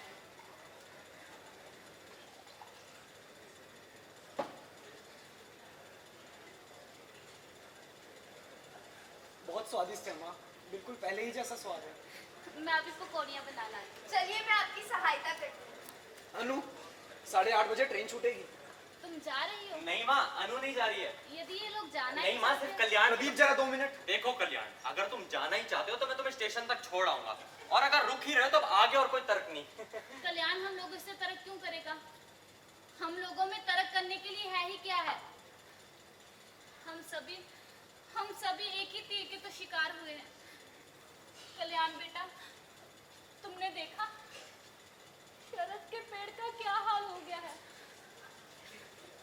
खैर छोड़ो, अब मैं तुम दोनों को अपने से कभी अलग नहीं होने दूंगी। लाला जी कह रहे थे कि तुम यहीं पर आ जाओ, फिर खूब अच्छी सी लड़की से तुम्हारी शादी करवाऊंगी। लाला जी मुझे यहाँ आने को कह रहे थे। हाँ, मैं भूल गई, उन्होंने तुमसे कहने को कहा था। क्यों ना कहेंगे, हम तुम्हें अपना ही तो मानते हैं। और देखो, फालतू की बातें छोड़ो और यहाँ पर आ जाओ। तुम सल्ला बेटी को जानते हो ना, उसी से तुम्हारी शादी करवाऊंगी। क्या माँ, अभी किसका नाम ले बैठी? वो बातों नहीं सरला। तुम्हारा तो दिमाग खराब है। अरे फिर क्या हुआ, जरा ज्यादा बोलती है। इसी बहाने कल्याण का भी दिल लगा रहेगा। क्यों कल्याण? हाँ कल्याण, तुम्हारा तो सचमुच कल्याण हो समझो। चलो भाई, मैं तैयार हो गया। अरे कल्याण बेटा, तुम आ गए? हाँ, नमस्ते। नमस्ते बेटा, नमस्ते। अच्छा, आज हम सभी बाहर खाना खाने जा रहे हैं, चलो हमारे साथ। नहीं, मुझे जाना है। मैं टैक्सी बुलवा देती हूँ। अरे बेटा, ये तो बहुत बुरी बात है कि तुम अभी जा रहे हो। आते वक्त आपका कारखाना देखा, खूब बड़ा हो गया है। खूब तो क्या बेटा, बस ऊपर वाले की कृपा से चल रहा है। अच्छा, तुम सीताराम से मिलने गए थे? हाँ, आज सुबह। अब और क्या क्या बनाते हैं? बेटा, हम बस यही छोटी मोटी चीजें, इलेक्ट्रिक केटल हो गई, इंडक्शन चूल्हा हो गया, और भी रसोई घर का बहुत सा सामान बनता है। अच्छा, सीताराम अब कैसा है, ठीक है? नहीं। क्यों? आज भी उसे वही दिल का दौरा पड़ता है। दिल का दौरा नहीं, इस बार उनकी आत्मा कष्ट पा रही है। अरे कल्याण, तुम वहाँ पड़ोस में अपना पुराना घर देखने नहीं चल रहे क्या? बस निकल नहीं, मुझे लाला जी से कुछ बातें करनी है। क्यों नहीं बेटा, इतने वक्त के बाद मिले हैं, बहुत सी बातें हैं करने को। देखो ना, कुछ लोगों के साथ ऐसा ही होता है। बड़ा आदमी भूल करे तो उसे एम्बेसडर बना दिया जाता है, और छोटा आदमी भूल करे तो उसे ऐसी सजा दी जाती है। लेकिन बेटा, तुम सीताराम से मिलने गए और हमें खबर तक नहीं दी। मैं नहीं जानता था आज भी आपको उनमें कोई दिलचस्पी है। मुझे दिलचस्पी है बेटा। देखो, मैं तो ये चाहता हूँ कि वो जब चाहे यहाँ आ सकता है। मेरे यहाँ उसके लिए आज भी बहुत जगह है। लेकिन शायद आप ये नहीं जानते वो आपके कारनामों से घृणा करते हैं। लड़ाई में पैसा कमाने वाले हर एक इंसान को वो गोली मार देना चाहते हैं। मुझे अफसोस है बेटा, मुझे अफसोस है कि वो आज भी वैसा ही है। उसने अपनी गलती स्वीकारना कभी सीखा ही नहीं। ये बात तो तुम अच्छे तरीके से जानते हो। मैं याद है बेटा, जब उसने एक रात फैक्ट्री में जलता हुआ हीटर छोड़ दिया था, किसी भी तरीके से मानने को तैयार ही नहीं हो। बेटा, उसका सम्मान रखने की खातिर मुझे मुनीम जी को नौकरी से हटाना पड़ा। हाँ, पर इतना ही नहीं, एक बार उसने ललित को कितनी गालियां दी। क्यों? क्योंकि उसने गलती से गलत सिलेंडर सप्लाई करवा दिए थे। याद है ना तुम्हें? हाँ, सब याद है मुझे। तो बेटा, ये भी मत भूलो कि दुनिया में कुछ लोग ऐसे होते हैं जो अपनी गलती मानने के बजाय दूसरों को गोली मारना बेहतर समझते हैं। अब टैक्सी आ रही है। कल्याण बेटा, जाने की इतनी जल्दी क्या है? ना हो तो आज रात 12 बजे वाली ट्रेन से चले जाना। माँ, मेरा चला जाना ही नहीं बेटा, कमला बिल्कुल सही कह रही है। आज तुम हमारे साथ चल रहे हो। चलो ना भैया, खूब मजा आएगा। हाँ कल्याण, चलो। ठीक है माँ। ये हुई ना कायदे की बात बेटा। अब और कौन जा रहा है ना? सरला को ले चलूं क्या बोलते हो? ख्याल बुरा नहीं है, मैं अभी उसकी माँ को फोन कर। अरे नहीं नहीं माँ, मैं तो यूं ही पूछ रहा था। अच्छा कल्याण, तुम हाथ मुंह धो लो, मैं तुम्हें अपनी कमीज निकाले देता हूँ। प्रदीप बेटा, वो नीली वाली देना, खूब अच्छी लगेगी कल्याण पर। सच, इस घर में आज भी कितना अपनापन है। लगता ही नहीं है कि कुछ बदला है। माँ, आप आज भी पहले ही जैसी हैं। और लाला जी पर भी उम्र का कोई असर नहीं हुआ। अरे बेटा, मैं तुम सब लोगों से तगड़ा हूँ, किसी बीमारी को पास नहीं फटकने देता। पिछले 15 वर्षों से इन्हें कभी सर्दी तक नहीं हुई। अरे भूल गई, जो मुझे लड़ाई के समय निमोनिया हो गया था, कितनी बुरी हालत हुई थी मेरी। याद आया, मेरा मतलब उस निमोनिया को छोड़कर। बेटा, उस दिन इनकी तबीयत इतनी खराब थी, कारखाने जाने को बोल रहे थे, पर मैंने ही मना कर दिया। हाँ, लेकिन आपने ये क्यों कहा कि पिछले 15 वर्षों? मुझे अफसोस है बेटा, अगर मैं उस वक्त फैक्ट्री जा पाता तो सीताराम को कभी भी ऐसा ना करने देता। हाँ, लेकिन आपने ये क्यों कहा कि पिछले 15 वर्षों से इन्हें सर्दी तक नहीं हुई? मैंने कहा ना कि ये एक बार बीमार पड़े थे। सुना तुमने? अब क्या हर बीमारी आदमी को याद रहती है? निमोनिया याद रहता है, खासकर वो उसी दिन हुआ हो जिस दिन आपका पार्टनर इतनी बड़ी भूल कर बैठा हो। मुझे बताइए लाला जी, उस दिन क्या हुआ था? भाभी जी, सुनिए भाभी जी, ये लीजिए, शरद की जलपत्री पूरी हो गई। आपको पता है 25 नवंबर उसके लिए शुभ दिन था। सच? देखा, मैंने कहा था ना। कल्याण बेटा, तुम इसको जानते हो, ये है ललित। प्रदीप बेटा, तुमने सुना कि 25 नवंबर शरद के लिए शुभ था? बकवास। बकवास क्यों? ग्रह नक्षत्र लोगों के जीवन के बहुत सारे सत्यों का उद्घाटन करते हैं। मुझे पूरा यकीन है कि मेरा शरद वापस आएगा। और कुछ सुनने को रह गया है? तुम्हें यहाँ से जाने के लिए कहा जा रहा है। ललित, जरा ड्राइवर को रोक कर रखना। ठीक है भाभी जी। अनु बेटी, मैंने तुम्हारा सारा सामान रख दिया है। क्या? बस सूटकेस बंद करना बाकी है। मुझे यहाँ प्रदीप ने बुलाया है और इनके कहे बिना मैं यहाँ से नहीं जाऊंगी।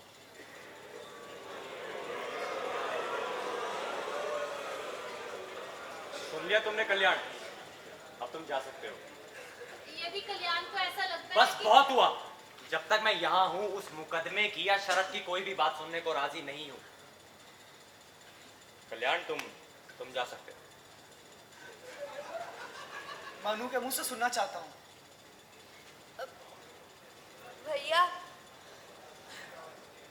भैया तुम चले जाओ।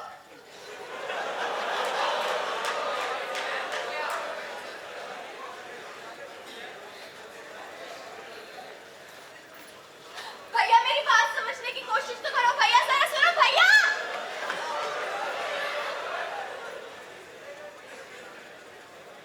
आपने अनु का सामान क्यों बटोरा? मैं कुछ पूछ रहा हूँ माँ, आपने अनु का सामान क्यों बटोरा? वो इस परिवार की नहीं तो है। फिर मैं भी इस परिवार का नहीं हूँ। वो शरद की मंगेतर है। मैं शरद का भाई हूँ और वो मर चुका है। प्रदीप, तुम्हारा दिमाग खराब हो गया है। तुम तो चुप मत करो, तुम्हारे पास कहने के लिए कुछ भी नहीं है। मेरे पास कहने को बहुत कुछ है कमला। पिछले 3.5 सालों से तुम पागलों की तरह शरद शरद शरद। और एक शब्द भी नहीं। मुझे पूरा यकीन है वो वापस आएगा और हम सबको उसके लिए इंतजार करना होगा। मैं उसका और इंतजार नहीं कर सकता माँ।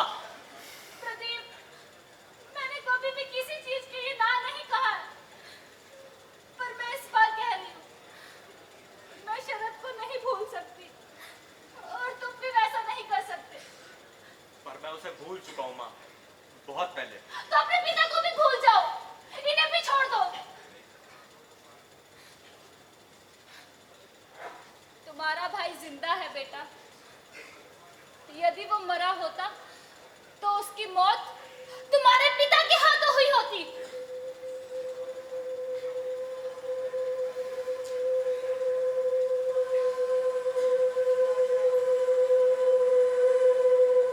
समझ रहे हो ना, जब तक तुम्हारे पिता जिंदा है तब तक तुम्हारा भाई भी जिंदा है। भगवान भगवान बाप के हाथों बेटे की मौत नहीं होने देते, नहीं होने देते। मुझे पूरा यकीन है कि मेरा शरद वापस आएगा। उसने वादा किया था अपनी मां से। नहीं, वो ऐसा नहीं कर सकता, नहीं कर सकता।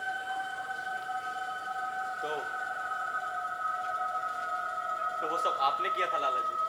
बेटा बेटा तुम जानते हो वो सिलेंडर P40 प्लेन आपने किया? उन कमला बिल्कुल पागल हो गई है तुम उसकी लाला बातों जी में। आप ऐसा कैसे कर सके? लाला जी आप ऐसा कैसे कर सके? बेटा तुम जानते हो वो सिलेंडर P40 प्लेन के थे। आपने 21 लड़कों को मार डाला। मैंने मार डाला? हाँ, आपने उन सब की हत्या की। बेटा मैं कैसे किसी की हत्या कर सकता हूँ? तुम क्या बोले जा रहे हो? तो फिर बताइए उस दिन क्या हुआ था? आप मुझे सब कुछ सच सच बताइए लाला जी। बेटा तुम जानते हो वो सिलेंडर P40 प्लेन के थे। आप मुझे सब कुछ सच सच बताइए उस दिन क्या हुआ था लाला जी? मुझे सब कुछ सच सच जानना है। उस दिन सिलेंडर ठीक नहीं बने थे ना, आपने फिर भी उन्हें भेजा लाला जी। उन्हें क्यों भेजा? इसमें बहुत सा काम करना पड़ता है प्रदीप।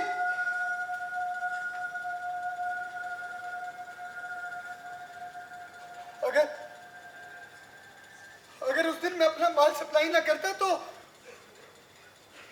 मेरा ठेका कैंसिल कर दिया जाता। 40 वर्षों के घोर परिश्रम के बाद मैंने जो कुछ भी बनाया है, जो कुछ भी कमाया है, सब 5 मिनट में खत्म हो जाता।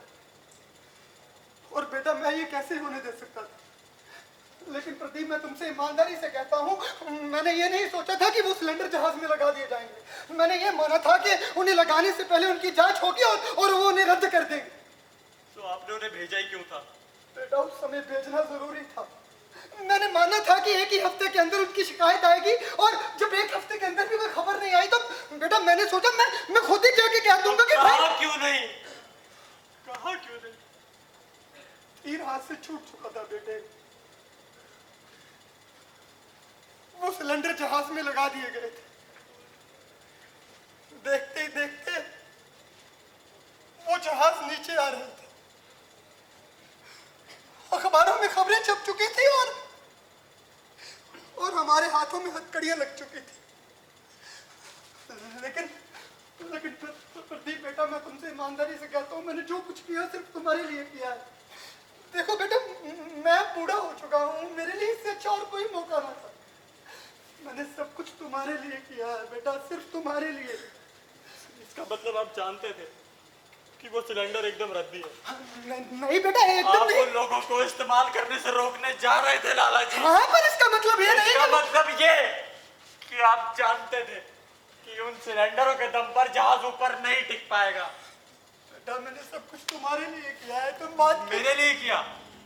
आपने ये सब कुछ मेरे लिए किया? मैं हर दिन मौत से लड़ रहा था, आप उन लड़कों को मौत की घाट उतार रहे थे, वो भी मेरे लिए। आपके लिए क्या देश कुछ भी नहीं है? ये देश के लोग क्या कुछ भी नहीं है? आपने सब कुछ अपने खुद के फायदे के लिए किया, अपने बिजनेस के लिए। क्या कहते हैं मेरे लिए किया? आप आदमी है या जानवर? लाला जी आप आदमी है या जानवर? मैं बताता हूं, आप जानवर भी नहीं है, क्योंकि जानवर तक अपने बच्चे को नहीं मारता लाला जी। आपने उन 21 लड़कों को मार डाला। 21 लड़कों को आपने मार डाला। मैं क्या करूं आपका? क्या करूं आपका? मैं क्या करूं? लाला जी जी तो करता है कि आपकी जबान खींच।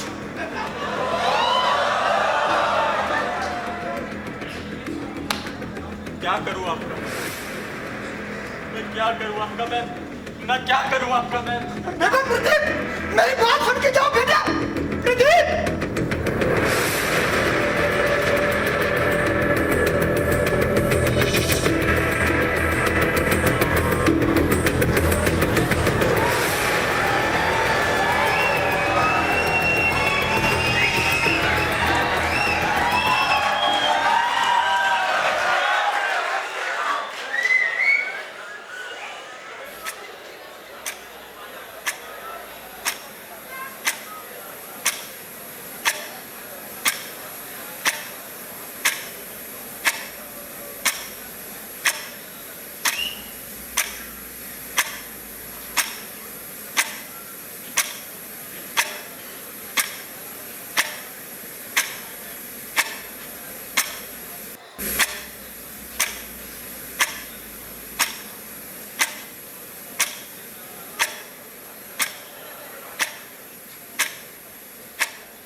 भाभी अब कब तक यहाँ बैठी रहेंगी?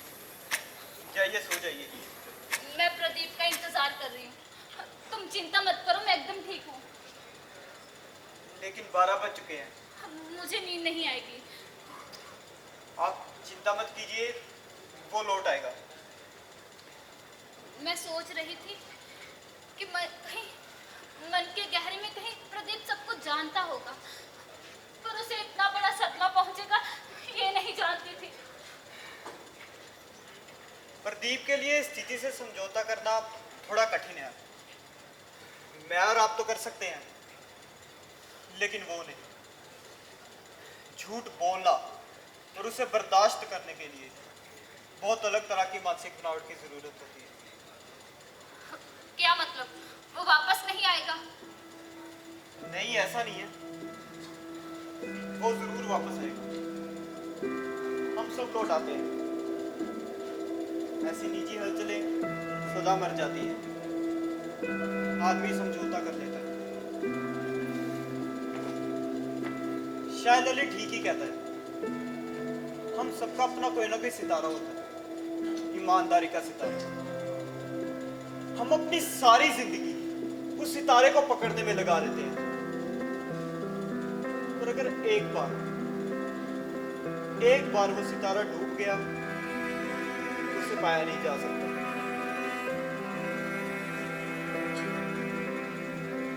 मेरे ख्याल से प्रदीप पार्क में ही बैठा होगा। मैं एक बार फिर देख कर आता हूँ। तब तक आप भाभी जी को सोने के लिए कहिएगा।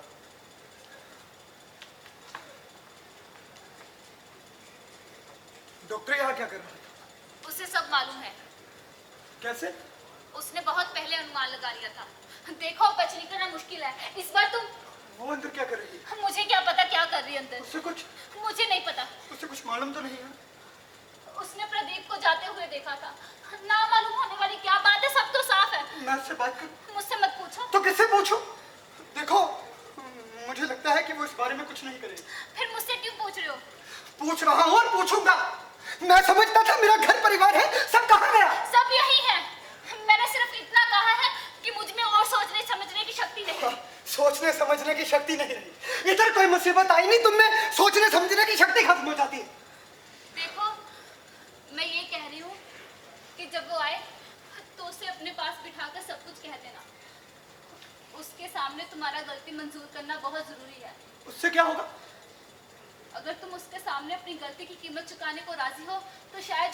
मैं क्या कीमत चुका सकता हूँ? कैसे? यही कि तुम जेल जाने को राजी हो। मैं जेल जाने? तुम्हें जाना थोड़ी ना होगा, वो तुम्हें जाने थोड़ी ना देगा। मैं तो सिर्फ इतना कह रही हूँ कि तुम उसे कहो कि तुम अपनी गलती की कीमत चुकाने को राजी हो।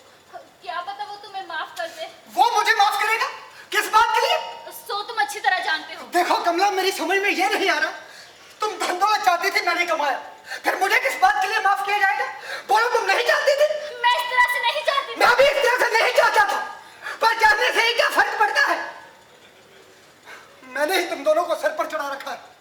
उसे भी अपनी तरह 10 साल की उम्र में बाहर रोजी रोटी कमाने के लिए भेज देता ना, तो उसे मालूम पड़ता दुनिया कैसे चलती है, पैसे कैसे कमाए जाते हैं। माफ करेगा मुझे क्या? मैं तो 1 रुपए रोज में गुजर कर सकता था। तुम ही लोगों के लिए मैंने सब कुछ किया। के लिए करने से अपराध कम नहीं होगा कमला। उसके लिए परिवार से भी बड़ी चीज है। परिवार से बढ़कर और कुछ नहीं होता। पर उसके लिए है। देखो कमला, दुनिया में ऐसा कोई भी रिश्ता नहीं है जिसके लिए मैं उसे माफ ना कर सकूं, क्योंकि वो मेरा बेटा है और मैं उसका बाप हूं। देखो, मैं ये कह कमला, परिवार से बढ़कर और कुछ नहीं होता, समझी? और तुम उसे यही समझाने जा रही है। यदि इस दुनिया में इस रिश्ते से भी बढ़कर कुछ है तो मैं अपने आप को गोली मार लूंगा। वो तुम्हें बहुत चाहता था, तुम्हारी बहुत इज्जत करता था। तुमने उसका दिल तोड़ दिया है।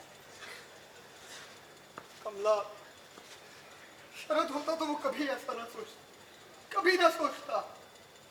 उसे मालूम था दुनिया कैसे चलती है, पैसे कैसे कमाए जाते हैं। इसकी तरह सरफरा नहीं था वो। सब कुछ बहुत आसानी से मिल गया है ना, इसीलिए।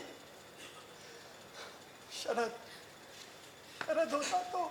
तुम परेशान मत हो, सब ठीक हो जाएगा। कमला, तुम्हारे लिए, तुम दोनों के लिए मैंने सब कुछ किया और अब मुझे ये सब कुछ मैं जानती हूँ। मतलब तुम्हारे लिए। हाँ मैं जानती हूँ। आप लोग इतनी रात तक क्यों जाग रहे हैं? जाइए, सो जाइए। उनके आने पर मैं आपको खबर कर दूंगी। बेटा, तुमने खाना क्यों नहीं खाया? लाला जी, मुझे कुछ चाहिए होगा तो मैं ले लूंगी। मुझे आप लोगों से कुछ बात करनी है। मैं लाला जी को लेकर कुछ नहीं कहूंगी, पर आप लोगों को मेरे लिए कुछ करना होगा।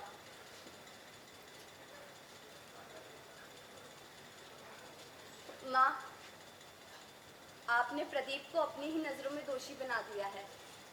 आपको उससे कहना होगा कि शरद अब नहीं रहा, और आप ये जानती हैं। मेरी बात समझ रही है ना? मैं यहाँ से अकेली नहीं लौटूंगी। मैं आपको वादा करती हूँ, तब सब कुछ ठीक हो जाएगा। हम लोग यहाँ से चले जाएंगे। कमला, अनु ठीक कह रही है, तुम मुझसे कह दो। मैं जानती हूँ मैं आप लोगों से कितनी बड़ी चीज मांग रही हूँ। आपके 2 बेटे थे, पर अब एक ही है। अनु बेटी, यदि शरद सचमुच नहीं रहा तो मेरे ये कहने की कोई जरूरत नहीं है। प्रदीप अपने आप जान जाएगा। जिस दिन तुम्हारी और प्रदीप की शादी होगी, उस दिन उसका दिल मर जाएगा, क्योंकि सच्चाई वो भी जानता है और तुम भी। नहीं, ऐसा नहीं हो सकता। अनु, तुम कल सुबह वापस जा रही हो, समझी? वो भी अकेले। शरद अब नहीं है माँ। 25 नवंबर को उसकी मौत हो चुकी है। मैं जानती हूँ उसकी मौत हवाई जहाज की गड़बड़ी के कारण नहीं हुई, पर वो मर चुका है, ये मैं जानती हूँ। तो वो कैसे मरा? बताओ फिर, वो कैसे मरा? आप जानती हैं मैं उससे कितना प्यार करती थी। उसकी मौत के बारे में निश्चिंत हुए बिना क्या मैं किसी दूसरे की ओर आंख भी उठा पाती? तुम्हारा दिमाग तो नहीं खराब हो गया? लाला जी, आप भीतर जाइए। क्यों? मुझे माँ से कुछ बात करनी है, आप जाइए। बेटा, प्रदीप आए तो मुझे खबर दे। जी।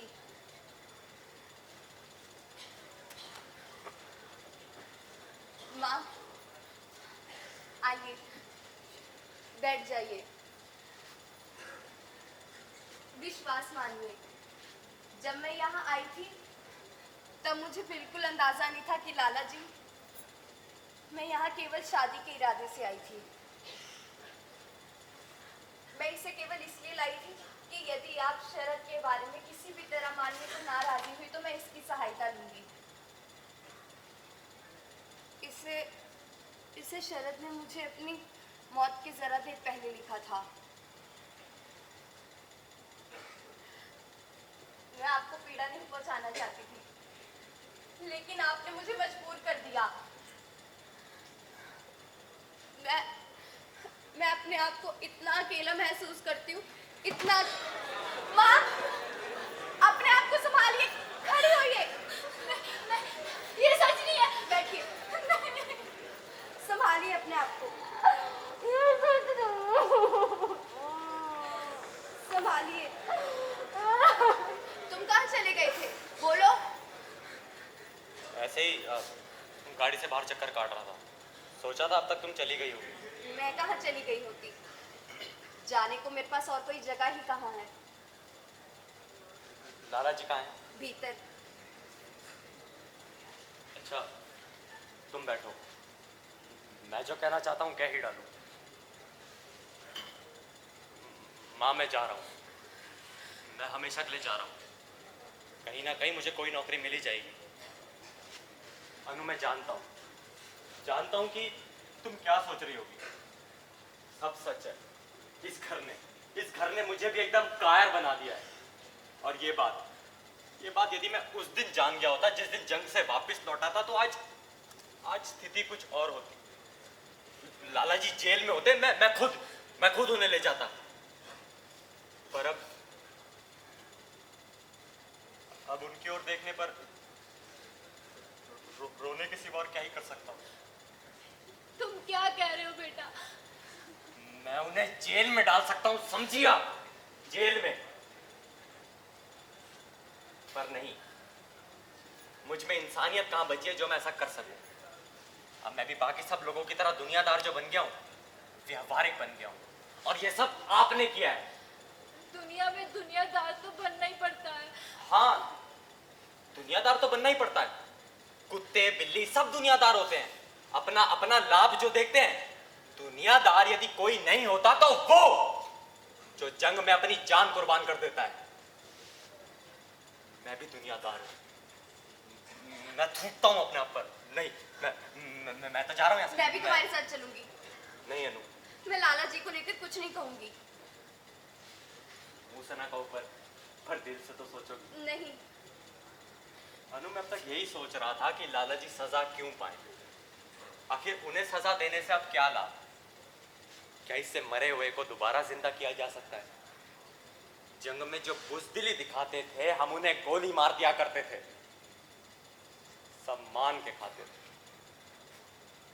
और यहाँ तो सभी एक दूसरे के खून के प्यासे हैं।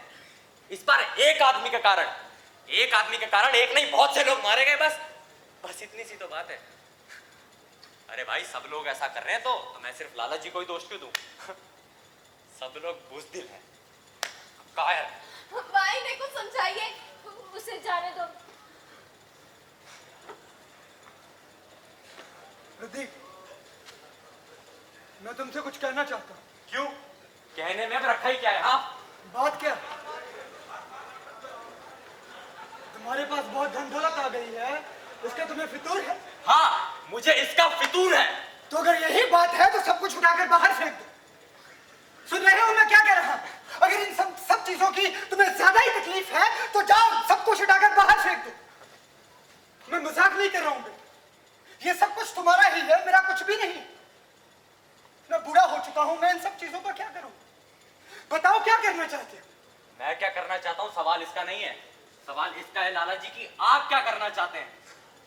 मैं क्या करना चाहता हूँ? हाँ। ओ, तो मेरा बेटा अब मुझे जेल भेजना चाहता है, तो बोलो। मैं तुमसे कुछ पूछ रहा हूं प्रदीप। अगर इतना कुछ कह दिया है तो ये भी कहो। चुप क्यों हो गए? बेटा, मैं जानता हूं तुम मुझे ये नहीं कह सकते, क्योंकि तुम भी जानते हो कि मेरी जगह वहां नहीं है। प्रदीप, तुम ही बताओ लड़ाई में ऐसा कौन था जिसने मुफ्त काम किया? अगर किसी ने भी किया है तो बताओ, मैं भी करने को तैयार। किसने मुफ्त राशन सप्लाई किया? किसने राशन में मिलावट नहीं की? ऐसा कौन था जिसने बहती गंगा में हाथ नहीं धोए? किस ठेकेदार ने पैसे नहीं बनाए? इस दुनिया में पैसा हमेशा पैसा ही रहा है, चाहे लड़ाई हो चाहे अमन। और अगर तुम मुझे जेल भेजना ही चाहते तो तुम्हें मेरे साथ आधे देश को जेल भेजना होगा। आप ठीक कहते हैं। तो तुम ही बताओ बेटा, फिर मैं बुरा कैसे हुआ? लाला जी, मैं जानता हूँ कि आप दूसरों से बुरे नहीं हैं, और मैंने आपको दूसरों से अच्छा माना था। मैंने आपको एक मामूली आदमी के रूप में नहीं, बल्कि अपने पिता के रूप में देखा था। हाँ, अपने पिता के रूप में। और मैं आपको ऐसे नहीं देख सकता लाला जी। मैं खुद को भी ऐसे नहीं देख सकता। नहीं, प्रदीप, अनु को मुझे दो। इसे मैं पढ़ने दी थी। प्रदीप, इसे शरद ने मुझे अपनी मौत के दिन लिखा था। नहीं, तुम बाहर जाओ, तुम टहल कर आओ। ये तुम्हारे लिए नहीं है, ये तुम्हारे लिए नहीं है। तुम बाहर जाओ, टहल कर आओ। ये तुम्हारे लिए नहीं है। प्रदीप, बेटा, इन्हें कुछ मत बताना। पिछले 3 वर्षों से सिर्फ बात और बात। अब आप बताइए, आपको क्या करना चाहिए? इस तरह उसकी मौत हुई लाला जी, अब आप बताइए आपकी जगह कहाँ है? बेटा, इस दुनिया में कोई आदमी भगवान नहीं बन सकता। दुनिया के बारे में मैं सब जानता हूँ। इस पत्र को सुन लीजिए। अपनी मौत के ठीक पहले शरद ने अनु को लिखा था।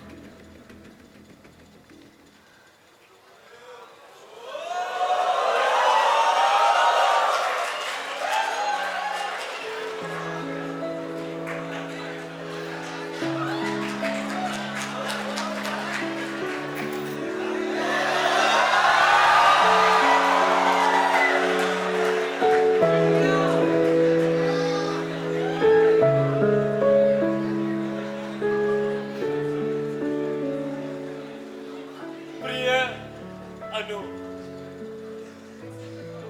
जो कुछ भी इस समय मैं महसूस कर रहा हूं उसे लिखना तो असंभव है, पर तुम्हें बताए बिना मुझे चैन नहीं मिला। कल शाम को डाक मिली, अखबार में लाला जी और तुम्हारे बाबूजी के केस की खबर हेडलाइन में। मैं कह नहीं सकता मुझे कितनी तकलीफ हुई। तब से मेरा दिमाग भी काम नहीं कर रहा।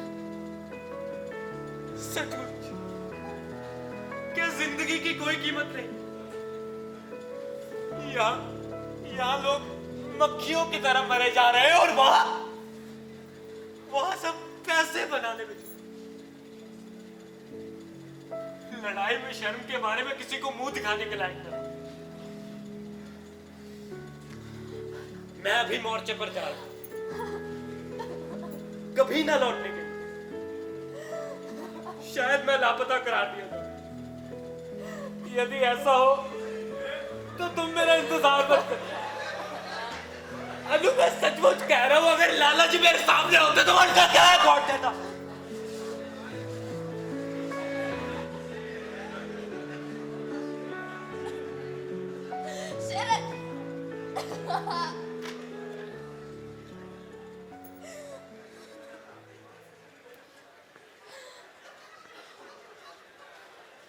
अब दुनिया को दोष दीजिएगा, इस पत्र का मतलब समझ में आ रहा है?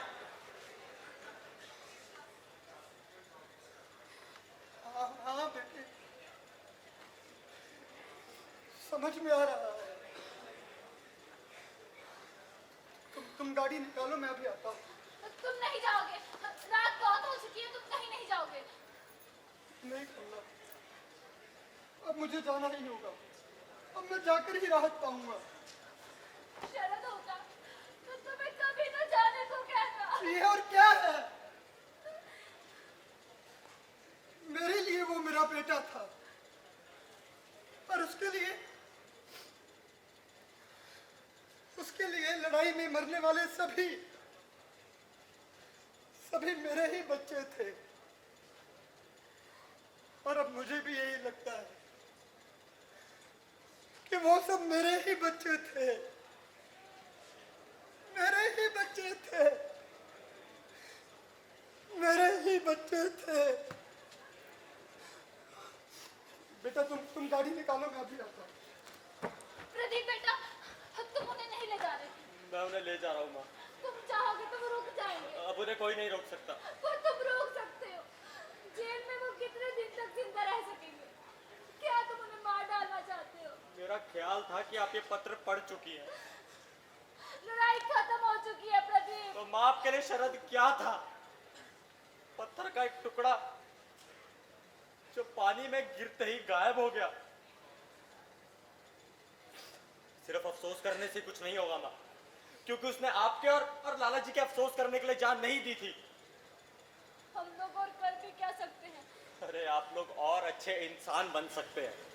आप लोग ये जान सकते हैं कि परिवार के सीमित दायरे के बाहर एक बहुत बड़ी दुनिया है और उसके प्रति हमारी भी कुछ जिम्मेदारियां हैं। और जब तक आप लोग ये नहीं समझते, तब तक अपने बेटे को मौत के मुंह में धकेलने वाले आप लोग ही होंगे। उसने इसलिए जान दी थी माँ, इसलिए जान दी थी।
बहुत ही सुंदर दृश्य है। एक बार पूरी कास्ट के लिए जोरदार तालियां, एक स्टैंडिंग ओवेशन देंगे पूरी कास्ट को। All my sons.